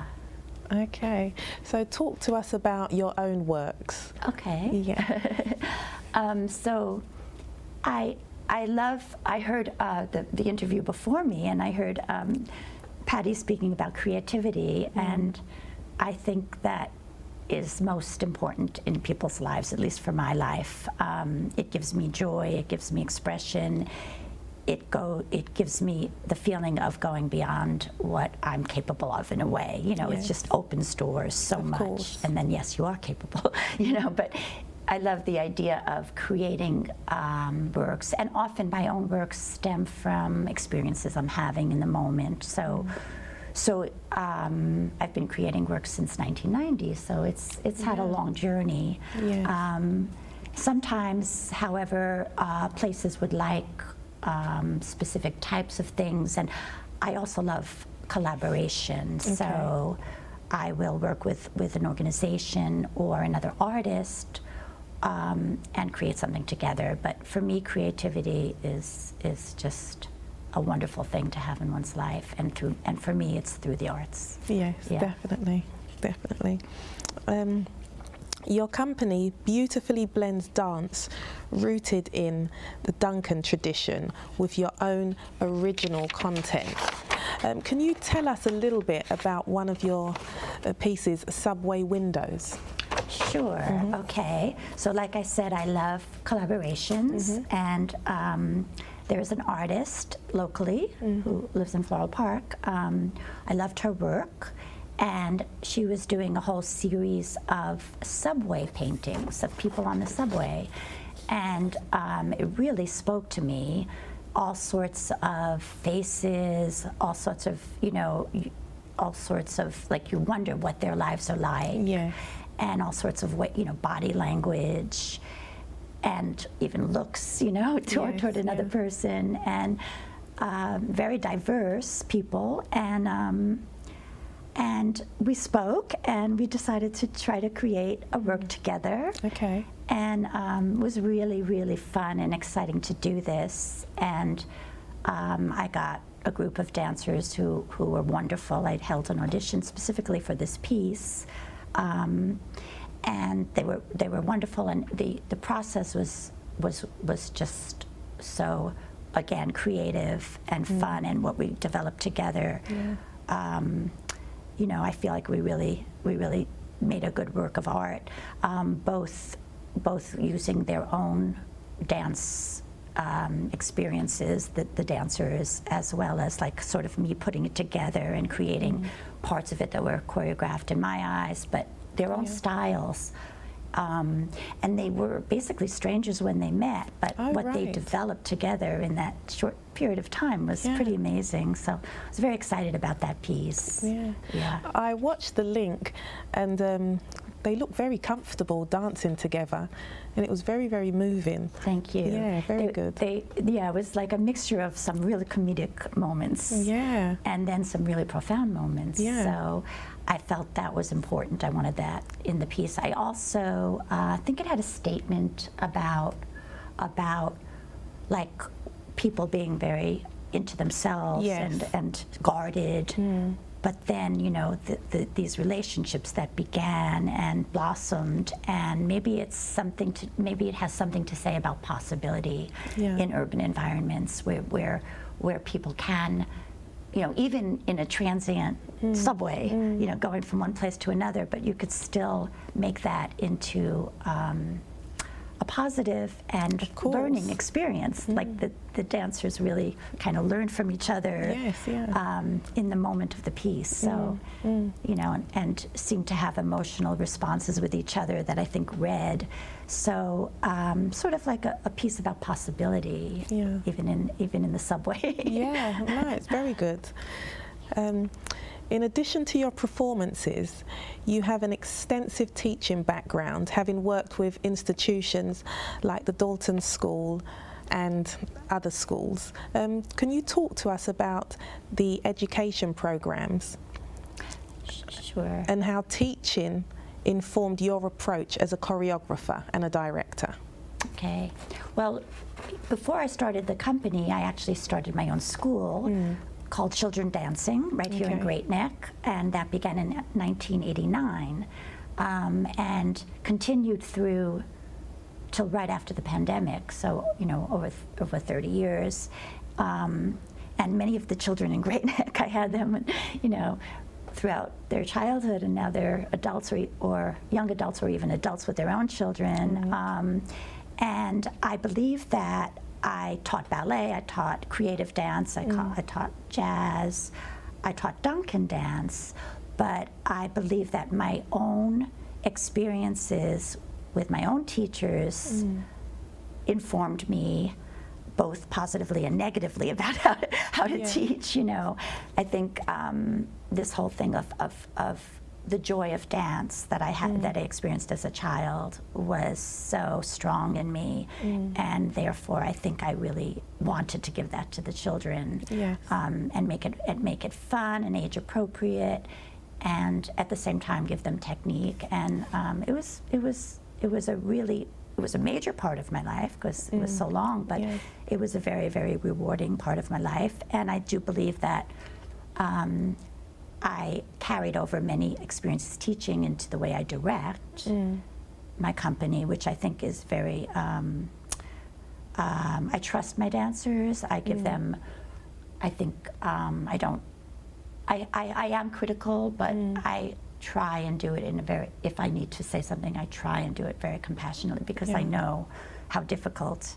And I've been in many situations, both in a school setting and in a company setting, where when the atmosphere isn't good, everything, for me anyway, it goes downhill. And I really want to create, you know, positive atmospheres, which I still do now. Now I'm teaching at Great Neck Community Education mostly, so mostly older adults. Right. And same thing. It's all about the connections. Yes. And bringing them out. And I have people like in their 70s, 80s performing. Oh, very good. We just did a show in March that was amazing, you know, and people were so inspired by them and shown you can still dance and you can still move and you can still have joy and movement no matter what age you are. Of course. So I've sort of transitioned from very young children to the older adults now. And I've always loved teaching. I've actually teaching since I was right out of high school. Yeah. So I've been doing it all my life. Yeah. So that's your calling. That and other dancing and direct and choreography. I think so. That's wonderful. I think it's very important for people to have expression in whatever they do in the creative arts, but also in dance, you know. Absolutely. That's certainly the way I feel, because there are so many technicians or people that think, you know, just working on 17 turns or getting their leg Yeah. up to, which of course is lovely to have, Yeah. you know, because it adds something, but the core is not that. The core is expression, and we all need that. Definitely, yeah. And that's something I'm finding out when I'm teaching both the children and the teenagers when I was doing that, and the older adults. And yes, I taught at Dalton. I was teaching the kindergarten dance program there, and I taught in the public school system. I was teaching elementary first, and then middle school students. So there's a lot of challenges, you know, with these different, particularly the middle school students. And then I was teaching aesthetic education through Tillis Center. They had a program that was wonderful, and it was looking at other works of art and finding a way in for the students, experiencing some of the questions that came up when you watch the piece, like, you know, actually choreographing. Yeah. And then they would see the show at Tillis Center, and it was a really great program. Yeah. They still have education there, arts and education program at Tillis. Yeah. And I'm sure the more mature students that you have, they must have a lot of expression, because obviously they've gone through various different challenges throughout their life. Some of them have probably kept it in, some of the more distressing emotional experiences that they've had. So I'm sure their expression comes out a lot bolder. You are totally than right. others. Yeah. Totally right. As we get older, we do have so many things we've experienced in our lives, some of them pleasant and some of them much, much more challenging. And even in classes, it's amazing to see the faces and the expressive qualities that come out. And it's a real joy, and I'm very happy to be a part of that. That's wonderful. That's wonderful. Since the pandemic, many artists have adapted to offering classes online. How has the shift to virtual platforms influenced your teaching and your ability to reach students and audiences? Okay. So yes, during the pandemic, I did teach online. I taught my ballet classes.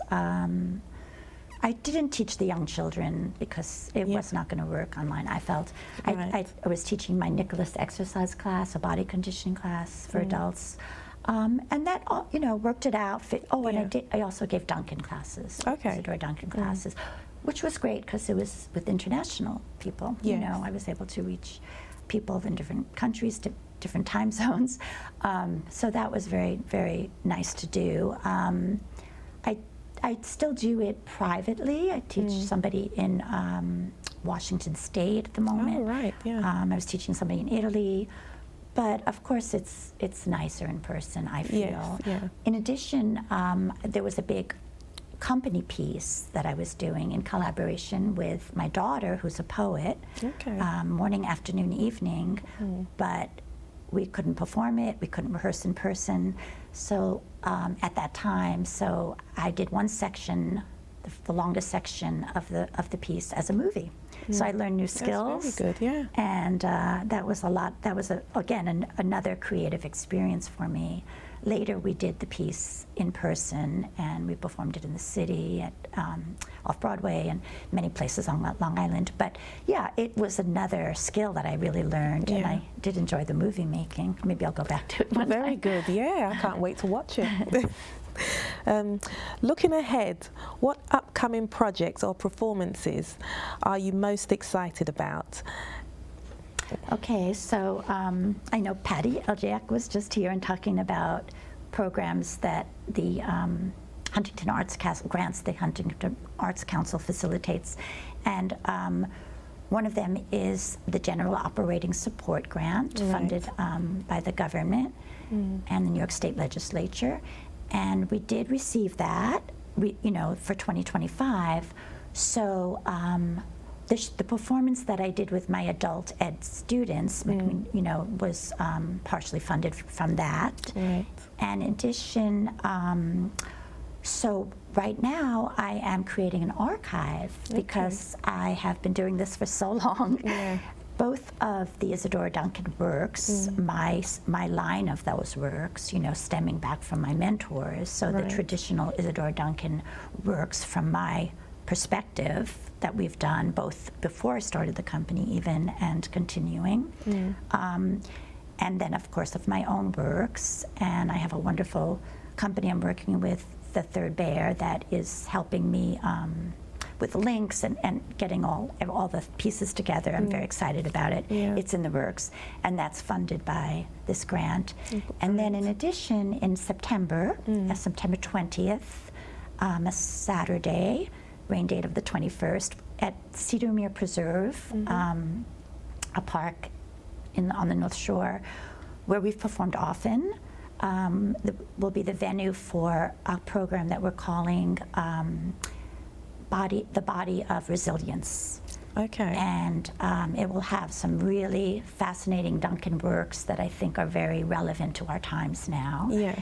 And actually, one of them I was in it in 1993.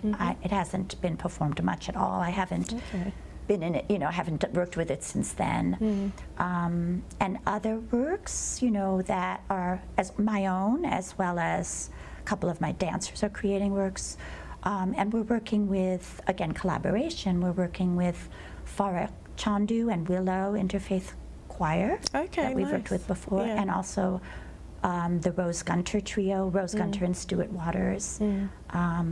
And so it'll be interdisciplinary, which I love, and collaborations, which I love, at Cedarmere. So we started the rehearsal process for that now. Wonderful. I'm excited to continue that. That's good. Yeah.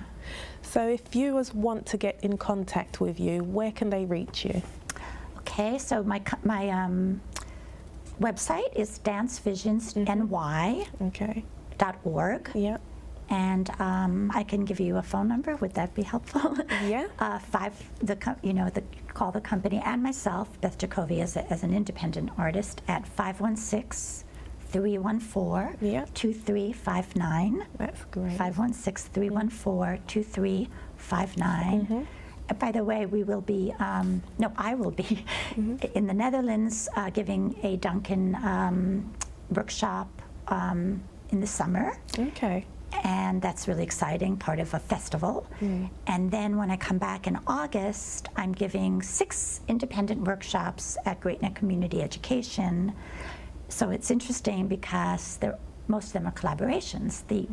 In a way, interdisciplinary really is more like the better word for it, because we'll be doing expressing visual art through movement is the first workshop, creative workshops.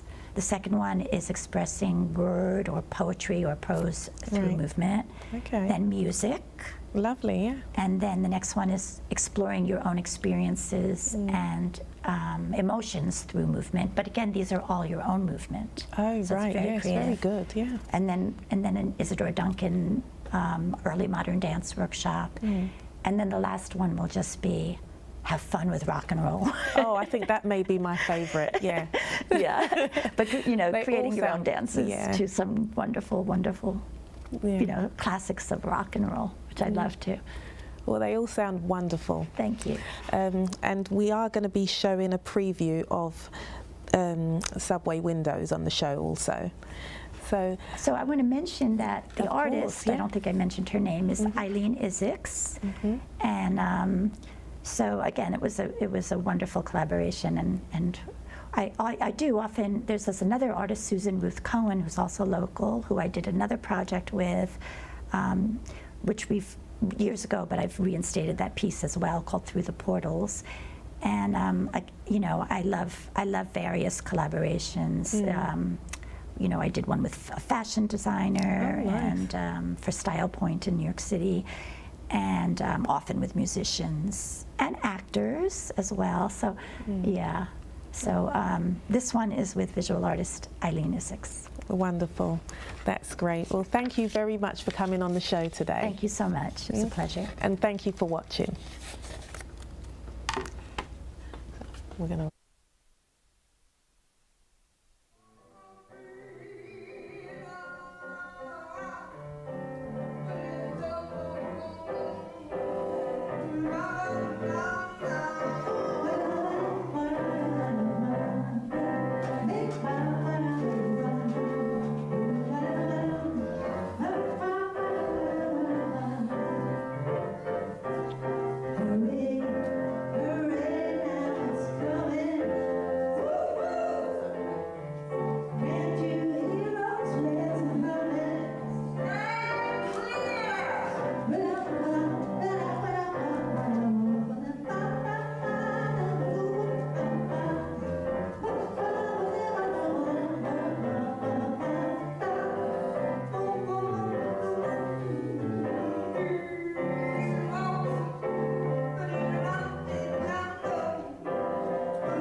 welcome to the latest segment of North Shore TV's Celebration of the Arts.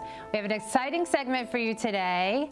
We have videographer and photographer Joseph Neumeyer here with us, and here he is. Thank you so much for coming. Thank you for having me. I appreciate it. So we've known each other for a while, right? And I know that you worked with the town, and then as we got to know each other a little bit more, you started sharing more about the work that you've done, and I found it so interesting that I said, you know, you have to come on our World Art Day celebration, which would be great. World Art Day was past, but we still celebrate the arts here all the time. So thank you so much for coming.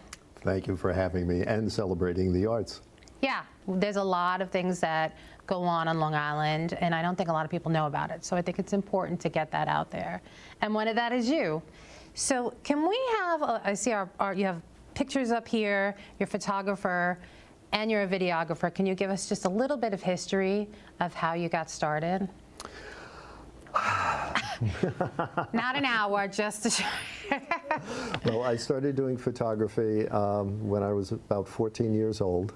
Yep. The day after I graduated high school, I wound up starting work at Yoshika Camera, which was nearby. I grew up in Woodside. It was in Sunnyside. And from there, wound up going on to WPIX TV, Channel 11, and working as the film librarian for a period of time before I got drafted at that time, at that stage of life, and wound up going into the Navy and ultimately became rated as a photographer. tell me about you at 14. Like, what was it about photography that you found so exciting? Or how did you exactly get started doing it? Did you go to school for it? Were your parents involved in it? I don't recall that my parents were. I'm sure I had, and it's still in the archives somewhere, a Kodak Brownie box camera, as many of us were given at that point in time. Wait, nobody knows what that is anymore. What is it? That was a lunchbox size square black camera that took roll film, which was the Polaroid or the cell phone version of a camera at that point in time. And then I somehow moved on to 35 millimeter, and there was a moment when I was at Boy Scout camp, and one of the Scoutmasters had been a photographer during the war, and there was a way in which, even as a 14-year-old or 15-year-old, or maybe even younger, he wound up speaking to me and explaining something to me about photography.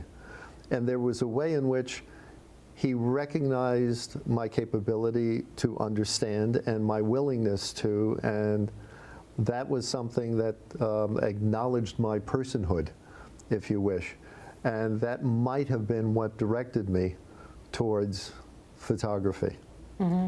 And so before this, all the steps that led you to it, just by chance getting the camera and then working at your first job and then the second job, were those by chance, or did you like purposely apply for those positions? Those were wonderfully by chance. A longtime friend that I grew up with in the neighborhood, was about 5 years older than I was, wound up getting a job he had been in the Navy and wound up getting a job at Yoshika, and he somehow got me introduced there. And that's how I started working there. And I think it was 6 or 8 months later, he wound up going on to WPIX, and he got me the invitation and the application to go there. And that's how I wound up there. So I was sort of following his wonderful energy, and he's still in my life and such a great person. Oh, that's amazing. Old friends are the best friends, right? So your time in the Navy, you said, was this before or after WPIX? It was after well, I was at PIX, but I was at that draftable age, and at that time of 1967, where either I was going to be drafted or I could enlist. And this longtime friend Eddie, and his uncle that he also lived with, the family he lived with, they had been in the Navy. So they kind of recommended that if I choose one of the armed services, that's the one that I should go to. So that's how I wound up going into the Navy. And so when you went into the Navy, did you have to list as like a skill photography, or how did that come about?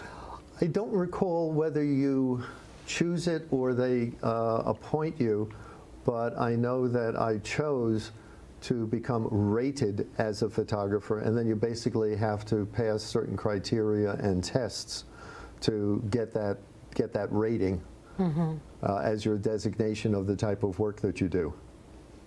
And when you were there, what were you taking pictures of? Like, what was your? Well, curiously, the very first duty station, here I am in the Navy, and I wind up in Morocco at a former Naval Air Station. And once I got rated as the photographer, wound up being assigned to the photo lab, and this used to be a World War II Naval Air Station, and there was this huge photo lab up there, but there was just 2 of us in there working, doing I forget exactly what. And that was the nature of the work there. From there, I wound up getting assigned to a reconnaissance squadron out of Albany, Georgia, and wound up making 2 cruises, med cruises as they were called, onboard aircraft carriers, working on the flight deck as a photographer with a crew of 5 or 6 of us with these massive reconnaissance aircraft that initially were not intended to be flown onto aircraft carriers.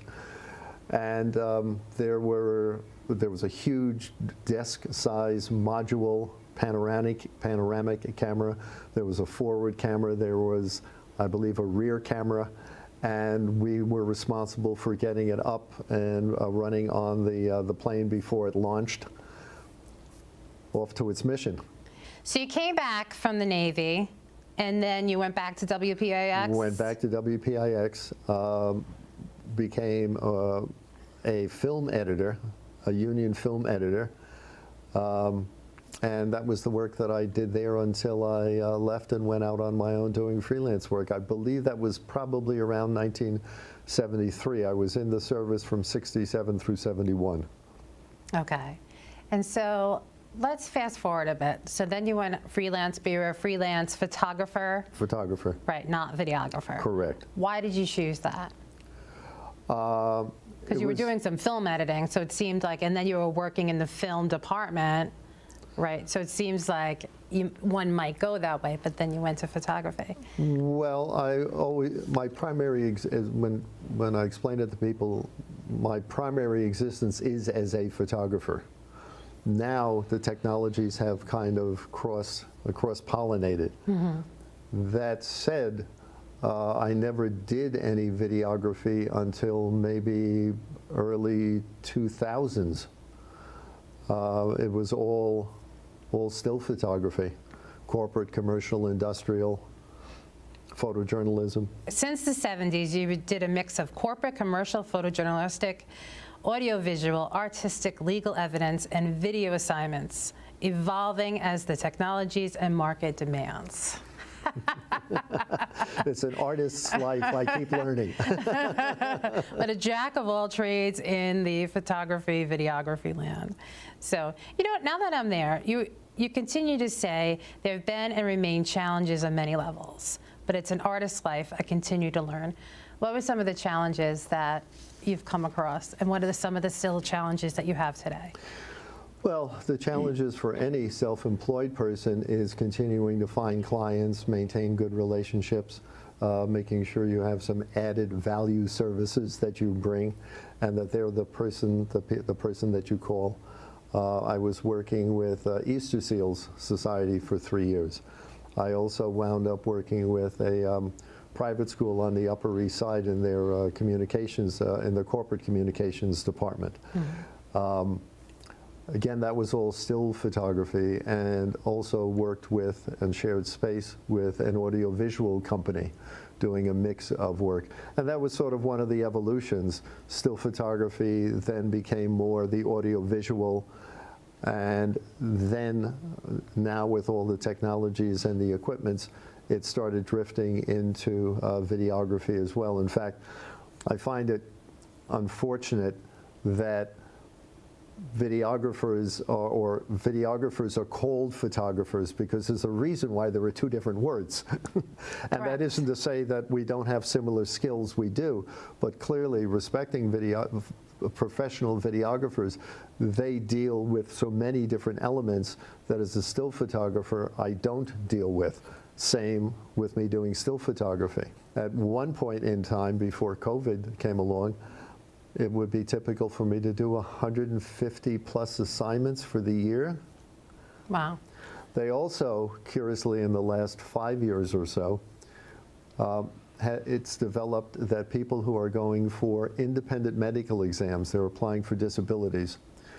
Now the insurance companies want a videographer in the room documenting the exam. So that's become a steady flow from them as well. Such a videographer, and the pieces of videography you're still doing. But I had specifically asked, and I want to go back to it just quickly, about the challenges that you face today. Now, you started doing, obviously, with a little black box, whatever you want to call it, was it the Hawkeye or something? Did they make that up? No, a Kodak Brownie. Oh, well, I don't know where I came up with the Hawkeye. But, and then, so then you were working with film, and then you started doing digital photography. So when you went back to school, did you go because of the changing technologies or because of the marketing part of it? Like, what was it that made you want to go back there? And then the second part is, now, do you find a challenge to be the AI that's out there in photography? So I'm just curious to know, like, when you went back to school, like, one of the challenges that you might have faced was because of the changing technologies. And then the second would be what you think about AI now and how that's affecting you. I went to college in 2006 as a healing because I had in 1998 the relationship with the school dramatically ended after their 50th anniversary, and I actually produced and directed their film for that, their video for that, as well as their booklet about that. And that felt like a real divorce. It totally caught me by surprise because I thought I had found a home there. And you created your own finale. And that was cinematically speaking. And that was 1998, and then we started having the economy issues, and then we had 9/11 occur. At that point in time, I was living up in Westchester, and for 3 years, I could not pick up a camera because I was so hurt by that circumstance of losing that assignment at that client at the private school. And one of the ways that I came to the point of healing was after a very dramatic episode in 2005. I wound up realizing that one of the ways to heal was for me to go to school. And that's how it was that I wound up going to college for the first time, going to college. As far as goes AI, and I track these things and receive a lot of information from a variety of sources. I have a mix of folders with different aspects of AI. It is unnerving, but as the language I've used many times is it's a double-edged sword, like everything else. I mean, a pencil is a pencil. It's a question of what you're going to do with it. Are you going to write a poem, or are you going to stab somebody in the eye? It evolves so quickly that it's hard to keep up with all of the requirements, the software, the opportunities, the ways of earning an income, if you wish. You do the best you can. I oftentimes say,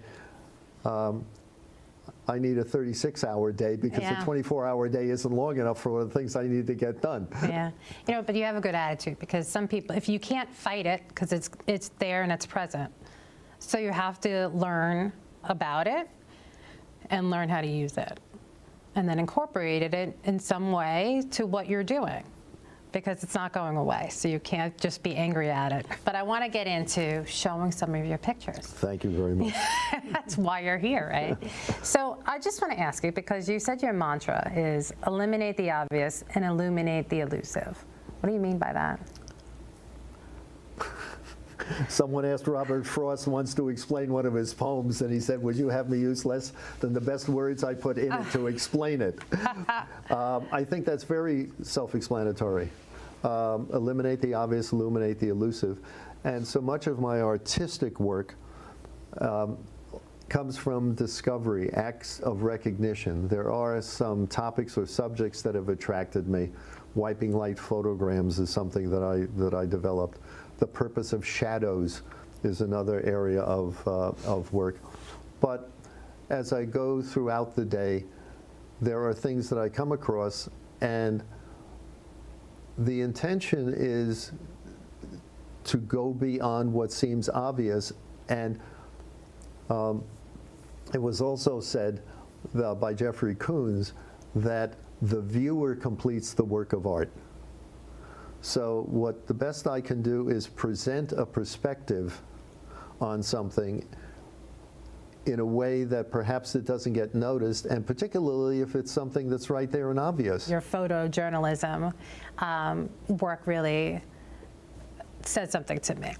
So I want to show some pieces for you, and then maybe you could give us a little bit of background about it. Sure, thank you. So let's start with this photo. This photo is from my second trip to Israel at a facility called Keren Or that was for multiple handicapped children.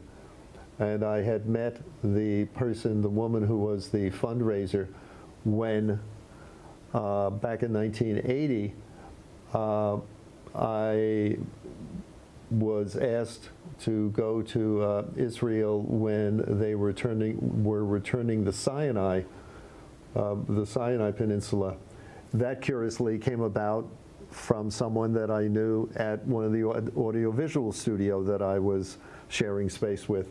And he was the producer, and they wanted a photographer, and he came over to me and asked me would I like to do that, and I said yes.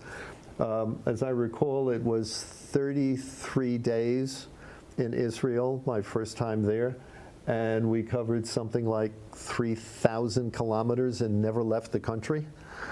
And that was a follow-up visit to Israel with this, as I said, woman that I had met there, who was the fundraiser for Keren Or. And we did a full brochure of it. This was one of those curious moments, coming up the stairs to the roof where they would have some physical therapy with the different children. And that young boy was just leaning up against the window. That's nothing posed.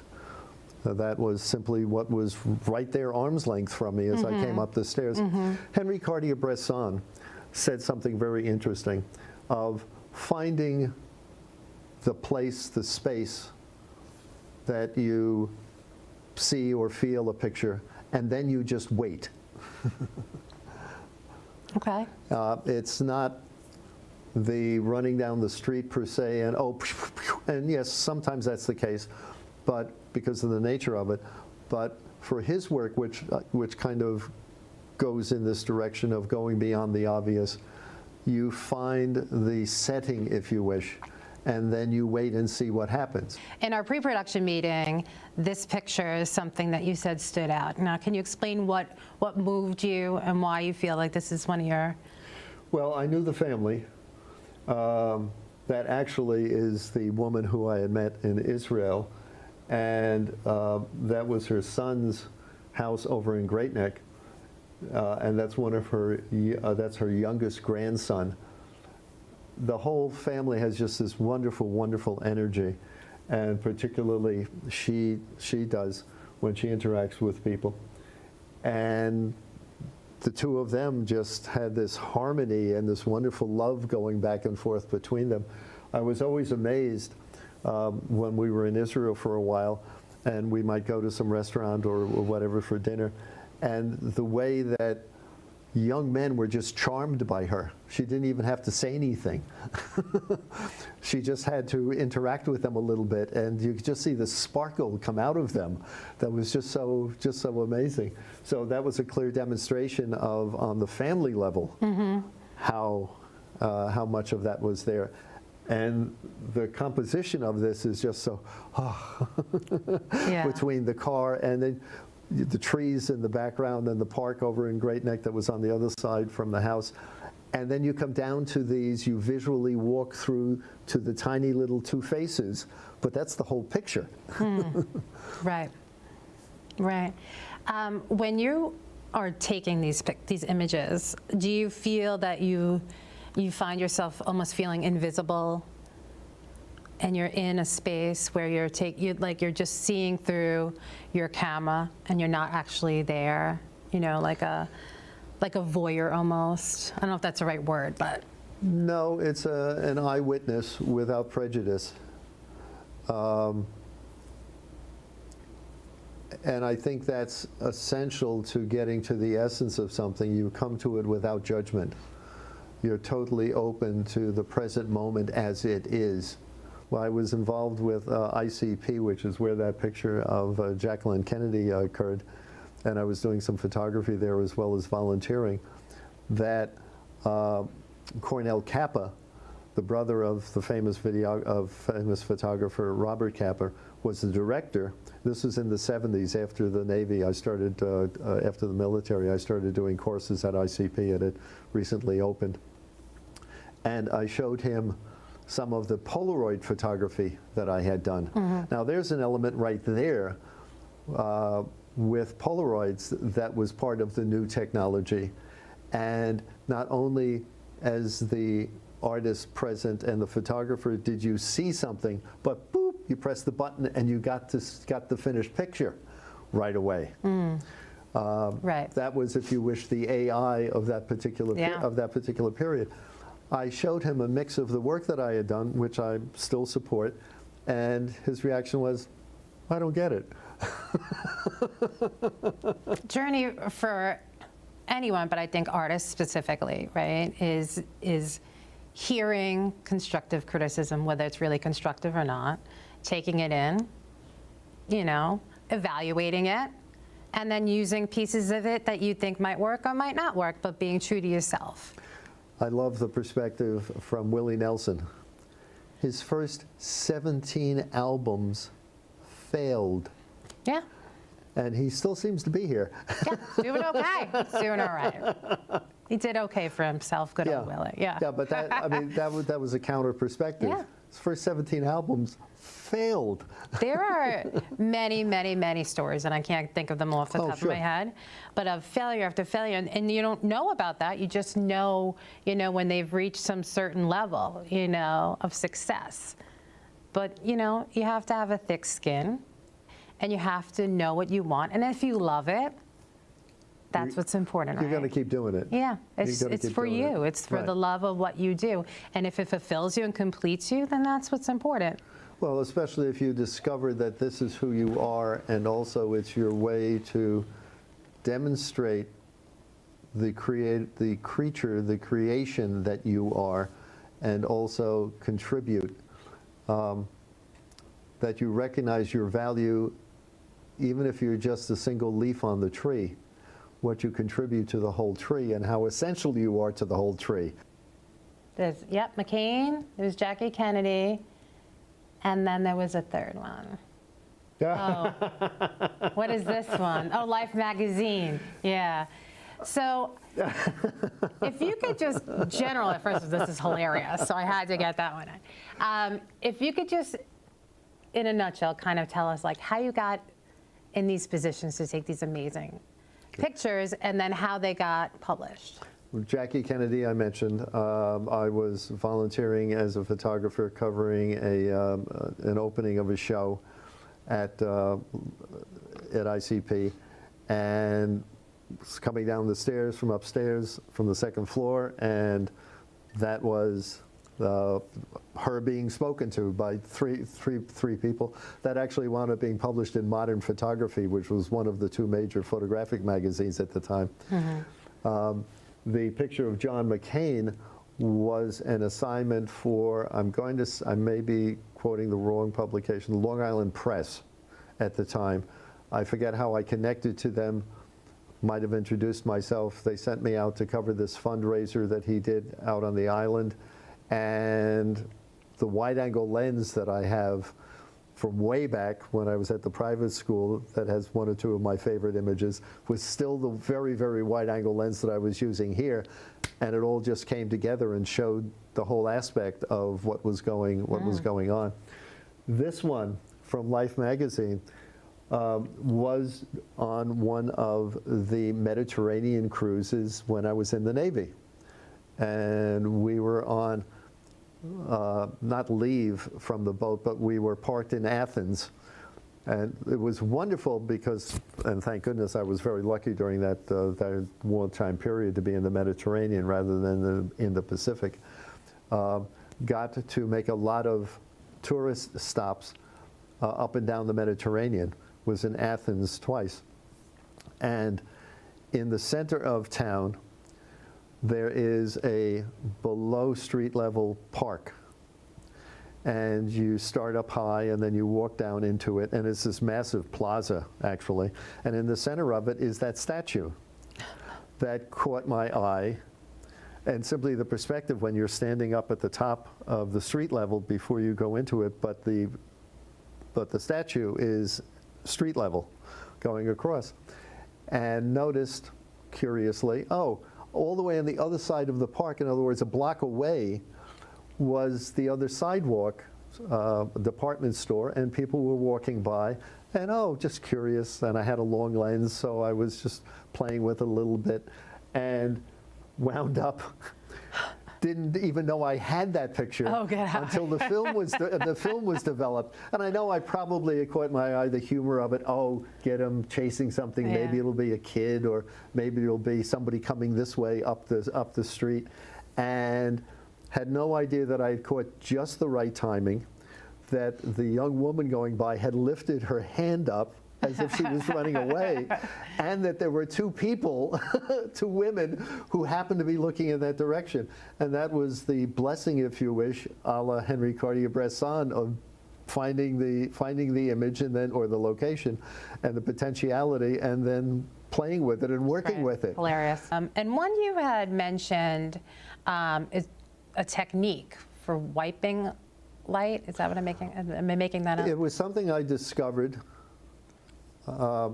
back in the 90s when I was up in Westchester, that the curiosity of, oh, how about a scanner? What if I use this big scanner that I have that can do a legal size piece of paper? Oh, gee, I wonder what happens if you put something on that and scan it. That was a takeoff. When I realized what it was turning into, that was a takeoff on a process that, a technique that occurred back in the 20s by the surrealists called photograms, where in a dark room they would take objects, a mix of objects, some of them translucent, put it on a piece of film or photographic paper and expose it to the light from the enlarger. So they would make that image of three-dimensional items on a piece of film or whatever. Those were called photograms. Mm-hmm. There's a whole body of work by a bunch of people, Man Ray and a number of other well-known artists of that particular technique. So this just evolved, the moderate wordsmith that I am, into wiping light photograms, because the scanner wipes light across the three-dimensional object that I've got sitting on the scanner. The pattern of rubber bands, how they curl around each other. I said, oh, let's do something a little more surreal. It took me a long time to figure out what I was looking at, to be honest with you, with that image. That's part of the... That's why I picked it. That's why I picked it to look at, because it's very cool. The surreal self. Surreal eye, yes. So is that in a bag? What am I looking at? That is the video bag that I had on the roof of one of the press boxes. And I always bring read material with me. And that was the New York Times Sunday issue of something. And I happened to have rolled it up and put it back into the top of the bag. And the sun was doing what it was doing, and I went, oh, look at that. It just, like you would never really you would never look at it that way unless you had a picture of it. Like it was just something you pass by and glance over. Well, one of the things about photography, and thank you for offering the perspective, it's grounded in physical reality. Mm. In that 125th of a second, that physical thing is there. It is not there in the next, it may not be there in the next 125th of a second, and it wasn't necessarily there before. But since we live in a physical experience, that I believe is one of the things, and we all know consciously or unconsciously, how quickly it evolves and moves along. That I think is what makes photography, has always made photography from its very, very first days to now so powerful, because it can eliminate the obvious and illuminate the elusive in a way that we know is permanent and we know is physical. Do you have anything you'd like to say to the audience, where they can see photography or how they can get a hold of you and what you have coming up next?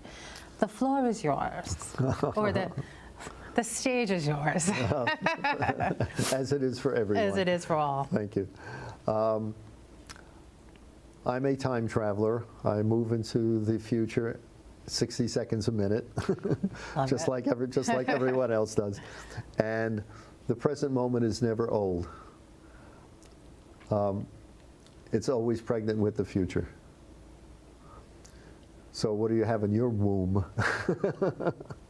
I ask people. The online site is onelightstudio.net. And curiously, One Light came about when I did have a walk-in studio up in Westchester when I was up in Peekskill. And I had already started on a spiritual path, and that's how it got to be named that. And somebody came in to ask about something, and when they were leaving, they saw the name, One Light. Well, how come you only have one light? And I said, without even blinking, the whole world is only lit by one light. There is a show coming up at the Unitarian Universalist Church. I believe it's in July. That's through the Long Island Center of Photography. I highly recommend people check out longislandcenterofphotography.org. There are about 35 members at this particular point. The level of work is just staggering and astounding. We have monthly meetings. I'm still exploring and want to get back to doing more of the artistic work that I do and move beyond the definitions and limitations of survival that I'm dealing with, as we all are at times in this temporal existence, but now in particular. And I'm very, very thankful for this opportunity to be here today to discuss art because of World Art Day. And as I say to people, please take care of yourself the same way you take care of everyone else. We really need that now. That's very true. Well, thank you so much. I really appreciate it. It's been a great conversation. Learned a lot about you that I didn't know, so I'm so grateful for that too. Thank you. And I look forward to continuing to see your work, learn more about you and the work that you do. And so if you have something new, I hope to have you back. Thank you for having me. You're very welcome. Really appreciate it. You're very welcome. And thank you all for watching. Appreciate it. Hang with us. And keep the arts going on Long Island. Bye.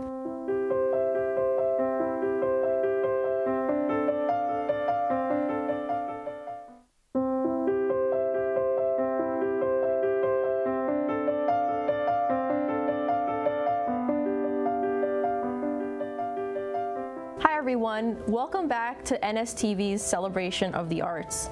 Today I have the pleasure of talking with a published author, Sherry Shaw Levine. She not only wrote 2 children's books, Ellie the Elephant Goes to School and Ellie the Elephant Goes to the Beach, but she's also published with the Blue Mountain Arts Anthology, and she wrote 3 poems for the Nassau County Voices in Verse. I also am really excited to be talking to her about her first ever poetry book, Remembering Mommy. So without further ado, I'd like to welcome my mother-in-law, Sherry Shaw Levine. Hi, thanks for having me. Thank you so much for joining us today. I'm so excited to talk with you about your book. I'm excited too, thank you. So I wanted to ask you, I know you've been writing for a very long time. I think the first time I met you, we actually talked about writing. Can you talk about what inspired you to start writing? Okay, well, I've been writing since I was a young girl, since I was probably about 7 years old. I've always been very sensitive just to people's situations and nature. And I have always written poetry and short stories. So I like to tell people when other kids were outside jumping rope and playing ball, I was inside writing, and I would always write little books. I'd write my poem or story on a piece of construction paper and then cut out from a magazine a picture and put it together with a hole puncher and glue. So those were my early days of writing. So getting to publish a book was very exciting for me. That's really exciting. I think it's really sweet when a child starts writing so early, and then the fact that you've stuck with it and like really it became a part of you. I think that's really a great thing. You've also written in a lot of different styles over time. Could you talk a little bit about that? Okay, so a lot of people, when they think about poetry, mainly think about poems that rhyme and words rhyming. But poetry has taken a whole new stand nowadays. A lot of people write in free verse. A lot of people write in narrative form. And most people, including myself, just use poetry as a way to express themselves and to express their feelings and situations. So when I write, it's mostly in free verse, and it's mostly what just pours out from my heart. I usually don't edit my work. It just usually comes out, and that's it. Wow. And poetry, is that what you would consider free verse, or is that something else? I just meant free verse in terms of that it doesn't necessarily have to have a meter or rhythm or rhyme to it. It's just, it's free verse. So the poem can be free verse, yes. Got it. And your book, Remembering Mommy, I have it right here. It's really great. This is a poetry book, and it's what you would consider free verse. Can you talk a little bit about why you chose to write in that style? Okay. So most of the poems in the book are written in a free verse form, and some of them are written in a narrative form, so it almost seems like a short story, but in a shortened way. The reason I chose to write in that style is because my aim in the book was to tell a story. In addition to them being poems, it's poems that tell a story really from the beginning of my life with my mother, and as I was growing, and then when I was an adult, and then after my mother passed. So the poems are in story form. That was really what, and as I said earlier, they just really come from my heart. Everything just sort of comes out. I don't like write in a certain, I don't like try to think, oh, here's the word rose, let me rhyme it with suppose or something. Yeah. It just, most of them just come out of me, really. I think it's really great how you kind of merge the two forms of poetry and story, and how each one actually kind of brings us in the moment that you're writing about. And I think the fact that it's autobiographical just makes it really come alive. I appreciate that. Thank you. Thank you. What made you want to write this book? I didn't really start writing poems about my mother till about 6 years after she died. I think lots of times when people go through losing somebody, it takes them a while to just process the whole thing. So about 6 years after she passed, I wrote one of the poems in the book, which is Losing Mommy, and that was the very first poem that I wrote. And that poem just poured out of me one morning as I was getting ready to take my kids to school. And I knew after writing that there was going to be more coming. So following that, I began writing a lot of poems which about my mother, and a lot of them are just memories of our time together. And the reason I wanted to write the book was obviously to remember my own mother, but also so that other people, when they lose somebody that they love, it might help them to remember that person. And I think in remembering people that we've loved and lost, we often sometimes in daily life forget about the moments and the actual time with them. And if these I was hoping that the poems in my book might help other people to just remember those moments and the actual time and days spent with them. I think that's great. And I really like that you've taken the book and you've been doing readings of the poems at different places on Long Island. What has the feedback been from that? All of it has been really positive, and what I've been most happy about is that most people that have read the book are doing exactly what I'd hope they do. They're remembering their own mothers or their own aunts or their own sisters or somebody that they've lost in their life, and remembering times that they spent with them that they really might have forgotten. I've had people tell me that they hadn't thought about the time that they went to the ice cream store with their mother in such a long time, but after reading one of the poems in the book, it helped them to remember it. Or they might not have thought about the time that their mother held them when they cried because they were sad about something that happened at school and they were very young, but after reading one of the poems, had that memory. So everyone that has read it has definitely enjoyed it, and I'm excited about that, but most excited that it has helped other people to ignite their own memories, and that's what I hope to accomplish through the book. I like that you mentioned the very specific memories, like the ice cream shop, and I also know that you talk a lot about your days where you were living in the Bronx with your mother, and the locations and the setting. And I think that really makes the stories come to life and have something that's just very real to it. You talk about walking on Allerton Avenue, you talk about going to Woolworths and shopping, and it's almost like it feels like it could have been happening yesterday, the way you write it. Is that the way you feel? I appreciate you saying that. Yes, I mean, if I'm sitting, a lot of the poems when I'm sitting maybe in my own home on my couch thinking about things that happened years ago and when I wrote the poems, of course I feel like it was almost yesterday. The memories and the time is so vivid to me, really. I remember the flowers on the streets where we walked. I remember the storefronts. I remember people or homes that we might have passed on our walks. I think that everybody, life moves very quickly, and we don't really often take time to appreciate the simple everyday things. And as a child, when you're a child, you don't really realize that these times, aren't forever, really. And somehow I'm lucky enough that I remember all the times from when I was a child, and hope that comes through in the book, really. I think it does. It really comes through strong, and it's very visual, reading the poetry.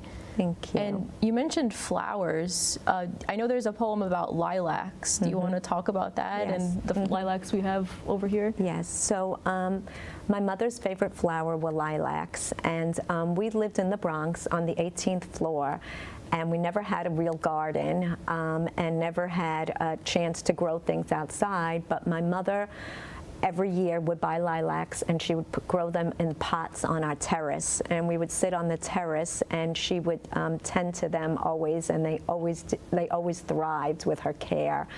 And whenever I think about my mother, I always think about lilacs, and coincidentally, lilacs come out right around Mother's Day.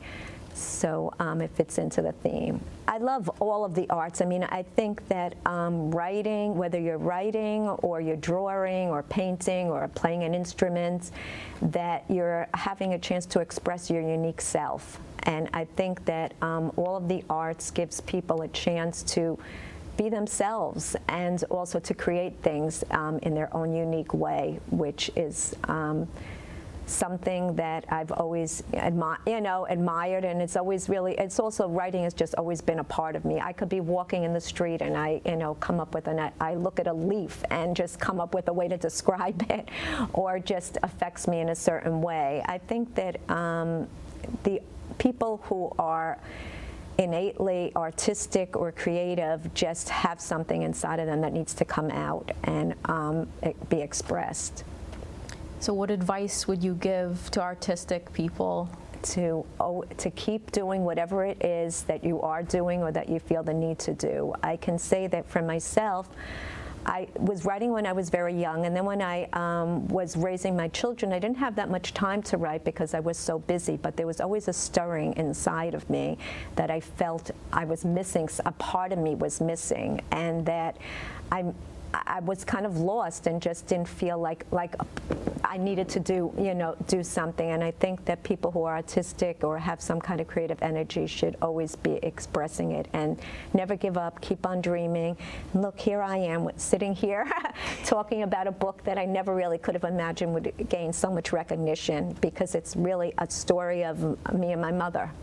Yeah. And I know like the personal aspect of what you wrote probably means so much more to you than if it were a fiction story. Of course. I mean, hope that my mother is watching us all and remembering our time together also, and hoping that whoever does read the book either spends more time with your mother or your loved ones that are still here, because time moves quickly, really, and we often forget to really spend real time with people.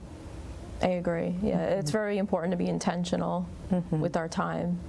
I'm going to circle back to the book, but I did want to ask you a little bit about the children's books that you wrote. Right. My children's books are written in rhyme, unlike this book, which is written in free verse. And the reason for that was I just thought children often learn through rhyme. I was a preschool teacher for 25 years, and I've loved working with children. As many people, after the pandemic, things changed, and I never went back to teaching and working with children, though I'm working with older people now, which is a different type of joy. But my children's books were really created to teach children, again, about everyday things, like going to the, something that we might not always do, but is an everyday thing, not an incredible thing, but going to the beach, going to school, and they were really created to help teach children and make children feel comfortable, and they're written in a rhyming style. And talk to me a little bit about the other published work that we mentioned earlier. Okay, so one thing I was very proud of was that I had a poem published in the Blue Mountain Arts Anthology, and that poem was a poem from my wedding. At my wedding, I wrote my ceremony, and people read poems that I wrote at the wedding. And one of the poems I had sent in was selected to be in this anthology, and I like to tell people it was my poem was placed between Mark Twain and Bill Cosby. Yes. Oh, I remember this. Yes, you told me about this. Yeah, who at the time, Bill Cosby was a very popular figure. I was very excited about that. And so it's a poem about love and marriage, the poem that is in there.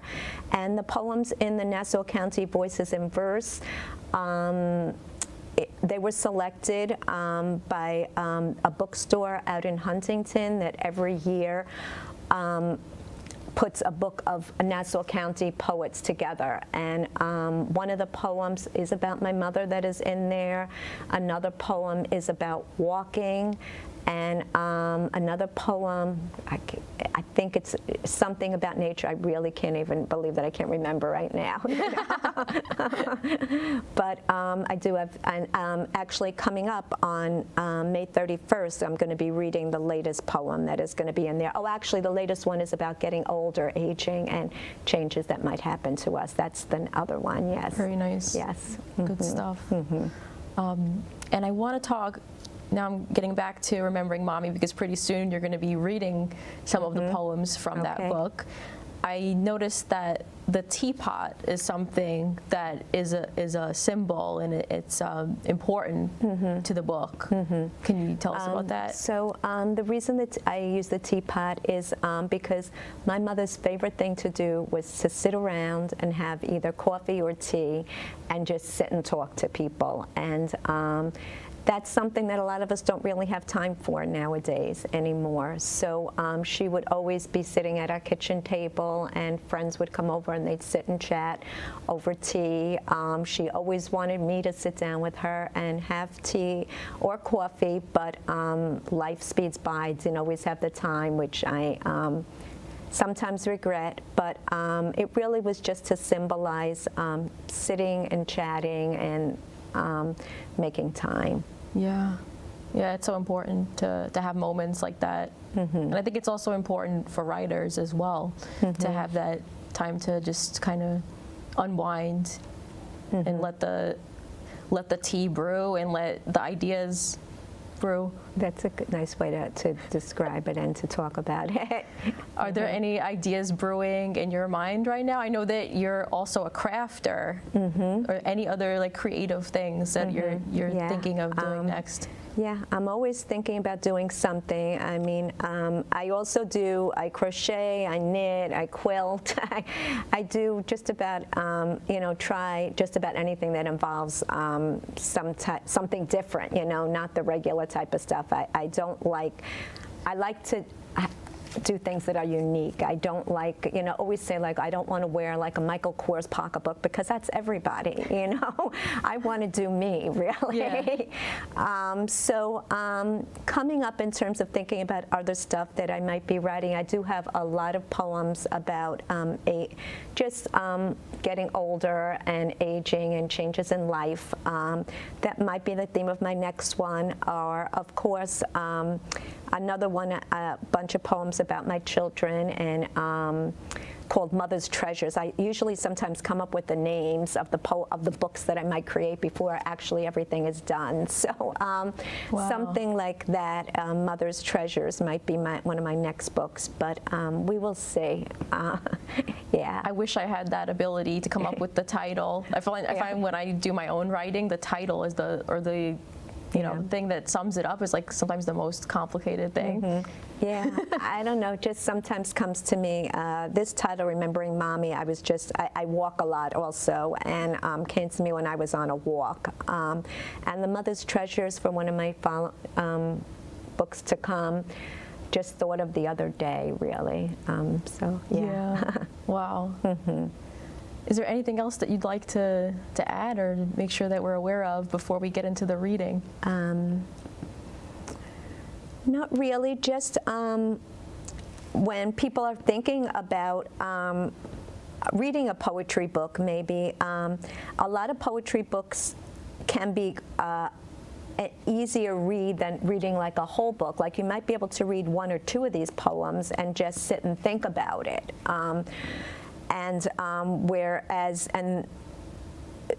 My particular book does tell a story, but if you're reading each, individual poems in a book, that in itself might just take time for you to interpret, sit with, understand, and feel. So just that if you're looking maybe for a different type of read than a different novel, you might be wanting to try a poetry book. Yeah. That might be something different to spend your time with, because in today's world, I know a lot of people are always racing, always going somewhere, and people don't have time to read a whole book, or take a long time to read a novel, or to get yourself immersed in it. So maybe pick up a poetry book. It doesn't, could be mine, that would be great, but doesn't have to be. But any poetry book involves a lot of different poems, and you could just spend time reading one or two, and that could be it for the week, and then move on to the other two, subsequently. So might be something to try reading in the future. Very well said. And I wanted to thank you again for taking this time to come here and talk about all of these great artistic things that you do. Thank you. I appreciate you having me, and I'm excited to be here. Thank you. I'm going to hold it up again. Okay. Remembering Mommy by Sherry Shaw Levine. Check it out. And now we will have the treat of hearing some of the poems from this book. We'll be right back. So my book, Remembering Mommy, is divided up into different segments. The first part of my book is written in a child's voice. Then it goes on to when I was a teenager and a young adult, and then after my mother passed. My first poem I will read is called Our Town. Allerton Avenue was our town. Sidewalks lined with small shops. We did all of our shopping here. There was a fruit market, a fish market, a bakery, a diner, a library, and my personal favorite, Woolworths. Walking, walking. Mommy's flat black sandals flapped rhythmically as she walked in and out of the shops. The metal shopping cart was full, brown bags piled high. Walking, walking. Brilliant, blazing noontime sunshine. Clear blue skies overhead. Hints of honeysuckle blossoms scented the air. I held onto the shopping cart handle with Mommy. Queen Anne lace flowers swayed with the gentle breeze. Walking homeward, Mommy and me. Okay. Now, my next poem is called Home Again. It was mid-morning, glorious sunshine shining strongly, as I stepped off the subway's platform onto the descending stairwell. It was my first visit home since starting college. I had been looking forward to this Thanksgiving holiday. Stepping onto Allerton Avenue, I saw the fruit market, the butcher, the diner. The storefront signs seemed more faded than I remembered. Some of the brownstone buildings looked dilapidated. There was a crack on the glass door at Woolworth's. I saw Mommy waving. She was standing on the corner next to an overflowing garbage pail. I collapsed into her embrace. Her golden curls bounced under her yellow kerchief. Strands of gray peeked by her temples. I could see tears in her eyes. Her smile lines seemed deeper. Mommy grabbed my duffel bag. I dragged my suitcase. Pigeons pranced by. Crimson leaves blew with the November air. Mommy talked about shopping for our Thanksgiving meal. She said we would take the big shopping cart to Allerton Avenue tomorrow.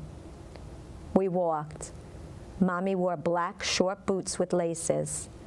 I listened to the rhythmic flapping of Mommy's footsteps. I would recognize her footsteps anywhere. Her stride seemed slower. We continued walking the familiar route homeward. A squirrel munched on a broken, decaying pumpkin. There were cracks in the sidewalks. We crunched on piles of dried leaves. A delightful feeling, peaceful, flowed through me. There's no place like home. Okay. And my next poem will be called My Mommy's Shadow. As I set the table, I gazed out the kitchen window. Streaks of lavender painted the sky.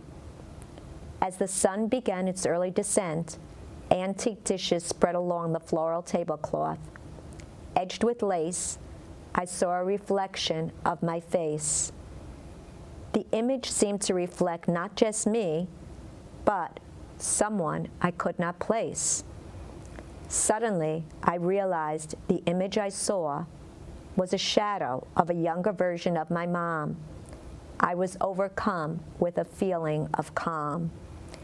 Those were her deep brown eyes that always stirred my soul and made me feel complete and whole.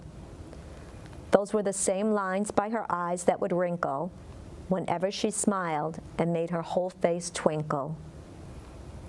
Those were her brows that furrowed and creased, reminding me of her legacy and all she did teach. Those were her lips curved into a smile, painted pink, connecting us with an eternal link. I set down the silverware and looked again at my reflection. I shuddered and felt an indescribable connection. From the oven, I took out the chocolate chip cookies like Mommy used to bake. Suddenly, I realized I was carrying on these traditions for both of our sakes. I stirred the chicken soup that was filled with Mommy's favorite herbs and spices, lots of carrots and wild rices.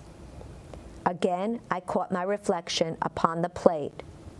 This time, it made me smile. Seeing my mom in me gives me the strength to go the extra mile. My reflection seems more dear, knowing my mother's memory is here and near. The circle of life is now so clear.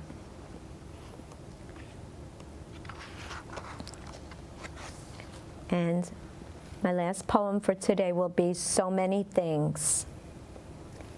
Looking around my room in early May, I realize I have a lot of things. There's an antique teapot and a bracelet with fake diamond bling, an old floral pocketbook with faded straps, and a torn denim skirt from the Gap, a blue china chipped cup, and an ancient brown holy stuffed pup. All of these things I got when with you on those special shopping days, just us two. I've decided I'm not a hoarder, I'm a memory keeper. All of the pieces I hold have a meaning which goes much deeper. I gaze at the plum-colored lilac tree outside my window. Lilacs were your favorite.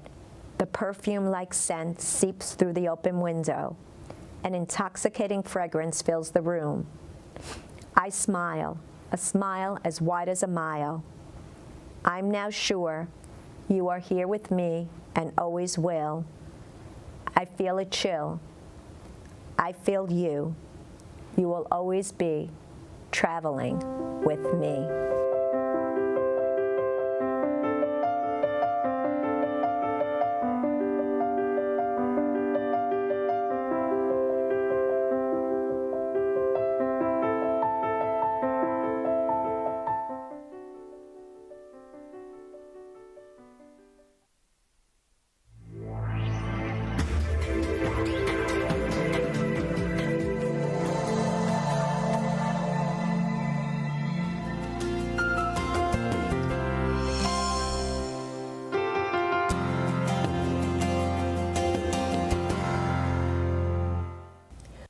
Hi, welcome. I'm Travis Youssef, and this is Access Spotlight. Today, I have with me Rob Eberly. Rob is a young, versatile singer and songwriter and producer born and raised in Long Island. Thanks for being with us, Rob. Of course, thank you for having me. Welcome. Yeah. So how's it going? It's going good. I'm so happy to be here. It's my first time back in New York in a couple months. So. Okay. Well, where have you been? I just made the big change and moved to LA. Okay. Awesome. I grew up in New York and just felt like it wasn't working for me anymore and wanted to change the scenery and made the move across the country. So I've been kind of trying to make it happen over there and see what we can make work, and haven't been back here yet. So it's my first time back. Awesome. Well, welcome back. Thank you. How is LA treating you? It's good. It's good. Good. I really am enjoying it. I'm enjoying the warm weather. Sure. And oh, yes. The change of scenery. Definitely. The mountains. Mm-hmm. I'm a huge nature person, so. Okay. Yeah.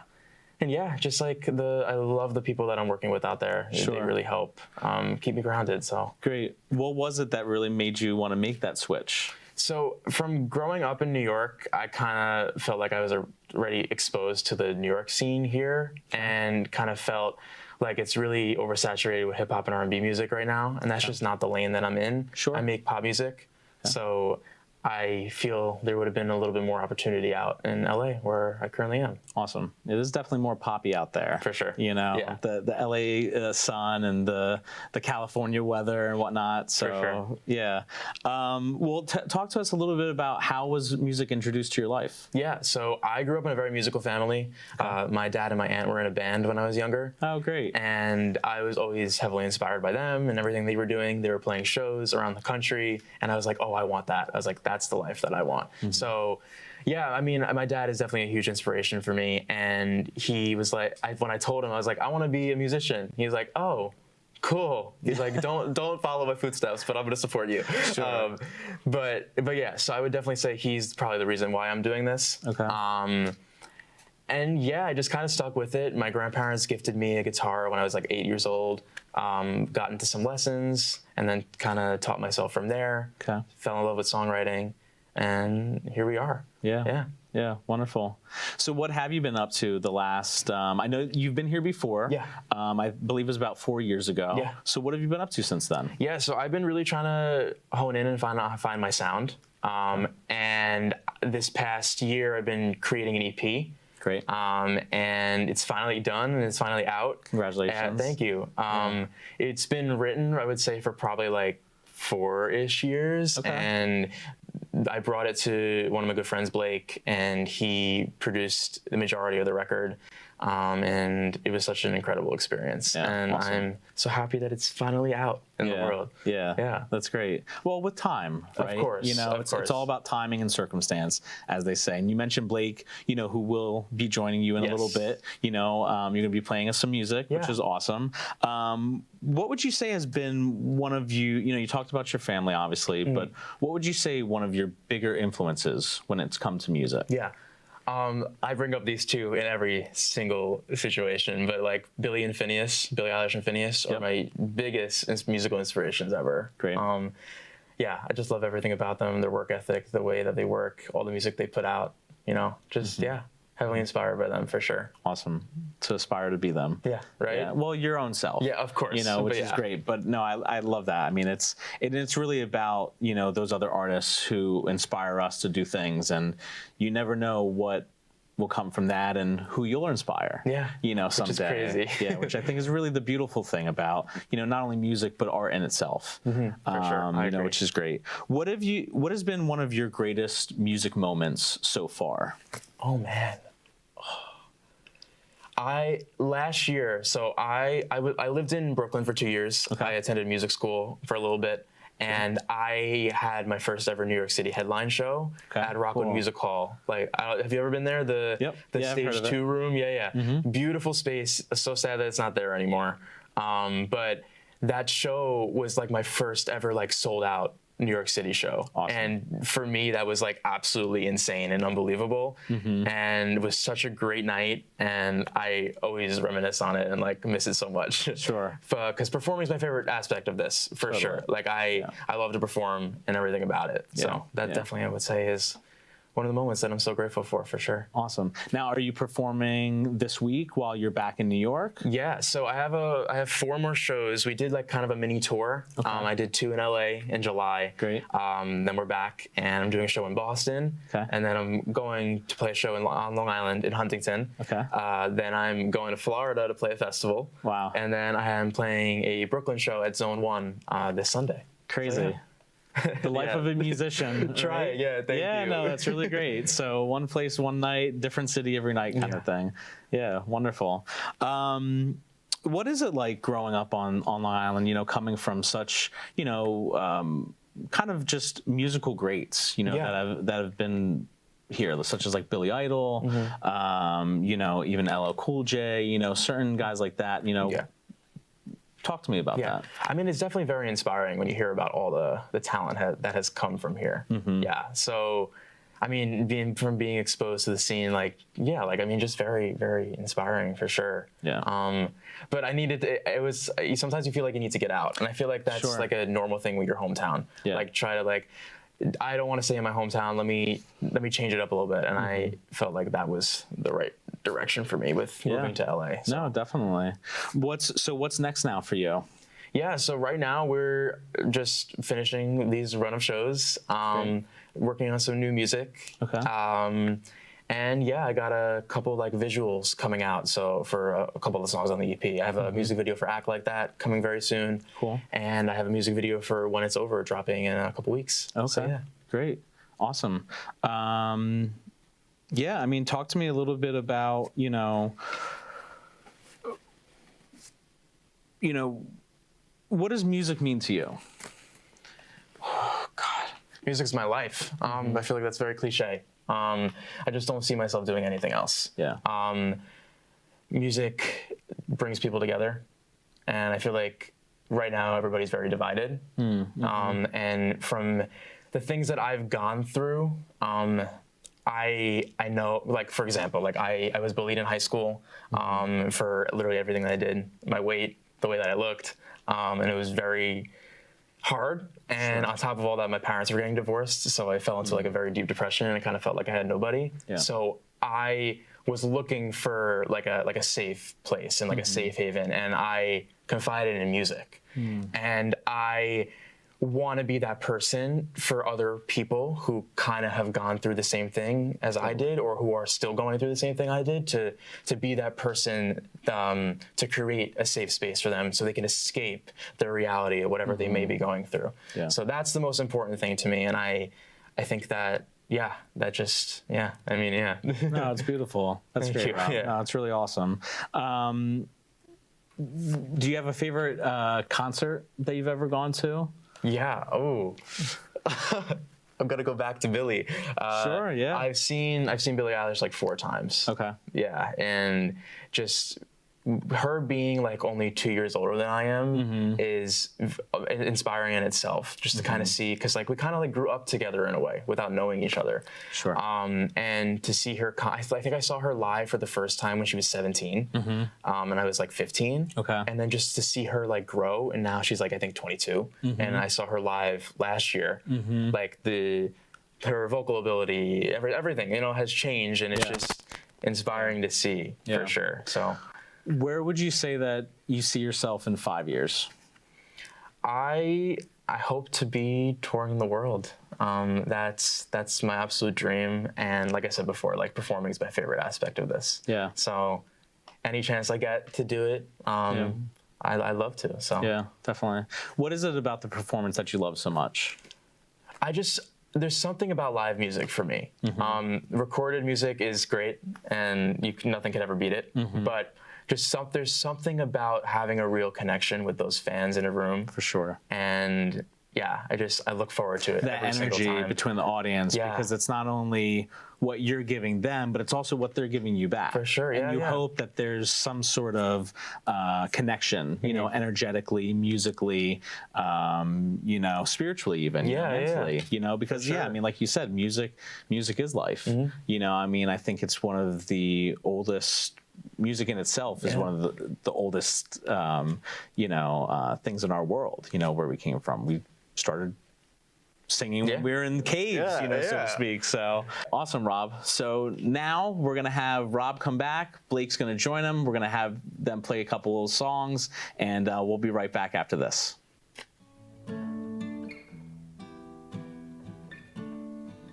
Keep my message in the bottle. These words have got no use. It looks good on paper, but never was with you. Perfect don't mean worth it, so what's it mean to you? If it looks good in pieces, when it shatters like lust. You're falling out of love too fast. You want it all brand new. So why do I keep looking back to how it was with you? Half of you is bitter and gone, but half of you is better than none.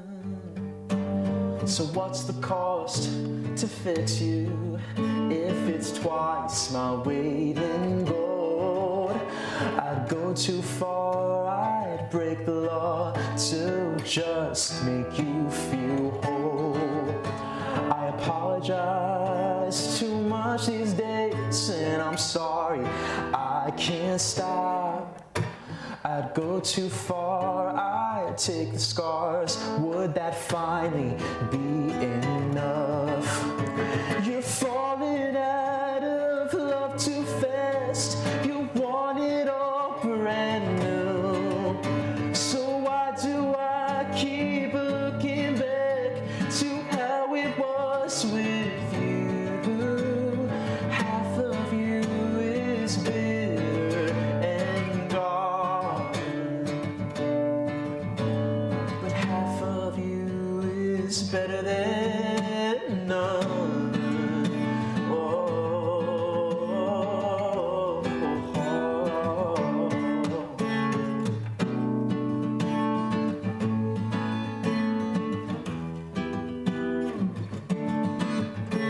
You're falling out of love too fast.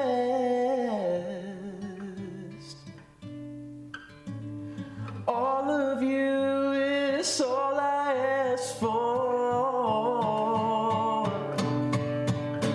You're falling out of love too fast. You want it all brand new. So why do I keep looking back to how it was with you?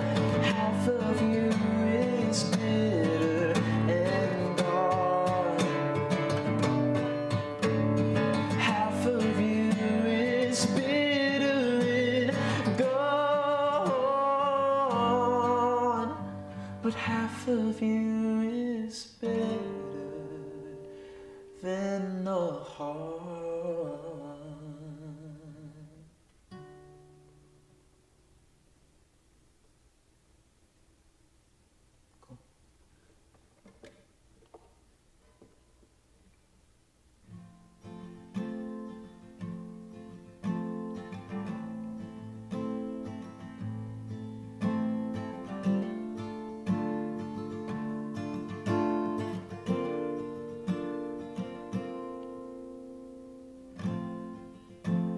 it's hard to admit, and let the feelings take over. I can't ever resist.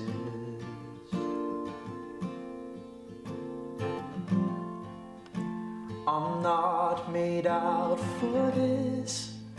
I can't handle the stress, or I've never felt like this. Love me when it's over, love me when it's over. Call me when it's over, call me when it's over. Love me when it's over, when it's over.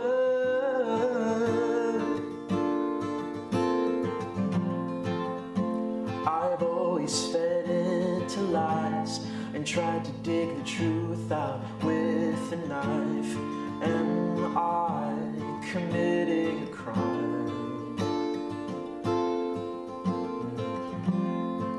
Just an angsty teenager. You always needed to be the leader. How can I be a mind reader? Love me when it's over, love me when it's over. Call me when it's over, call me when it's over. Love me when it's over, when it's over. Love me when it's over, love me when it's over. Call me when it's over, call me when it's over. Love me when it's over, when it's over.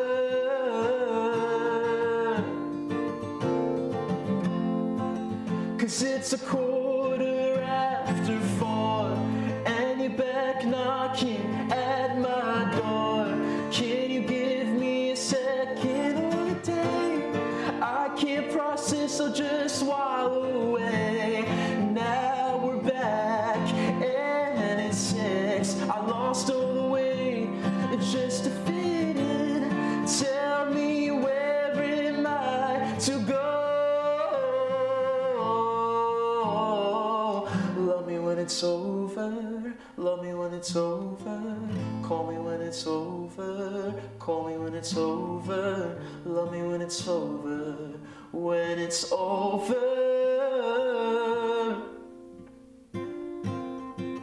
Love me when it's over, love me when it's over. Call me when it's over, call me when it's over. Love me when it's over, when it's over.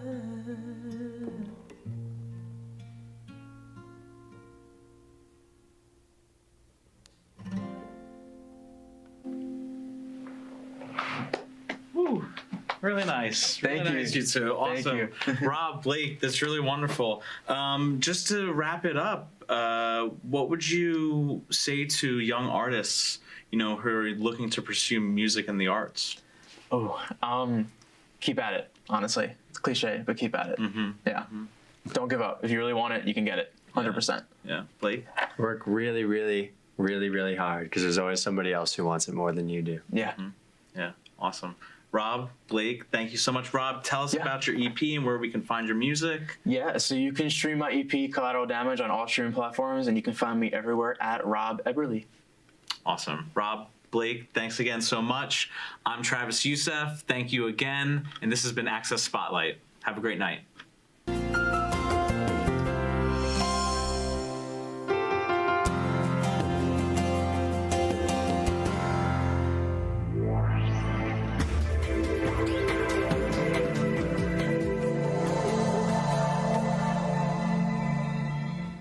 All right, guys, that's a wrap. Another celebration of the arts here at North Shore TV. Hope you enjoyed the day, 4 hours of different kinds of arts from all over Long Island. And if you'd like to participate in this in any way, you can reach out to us at info@nstv.org. If you want to come in, become a member, learn how to create your own programming, please reach out. We're so open to having new members, new producers, new ideas. Happy to share that with everybody. So we appreciate you coming by, watching, sticking with us. And until next year, have a good one.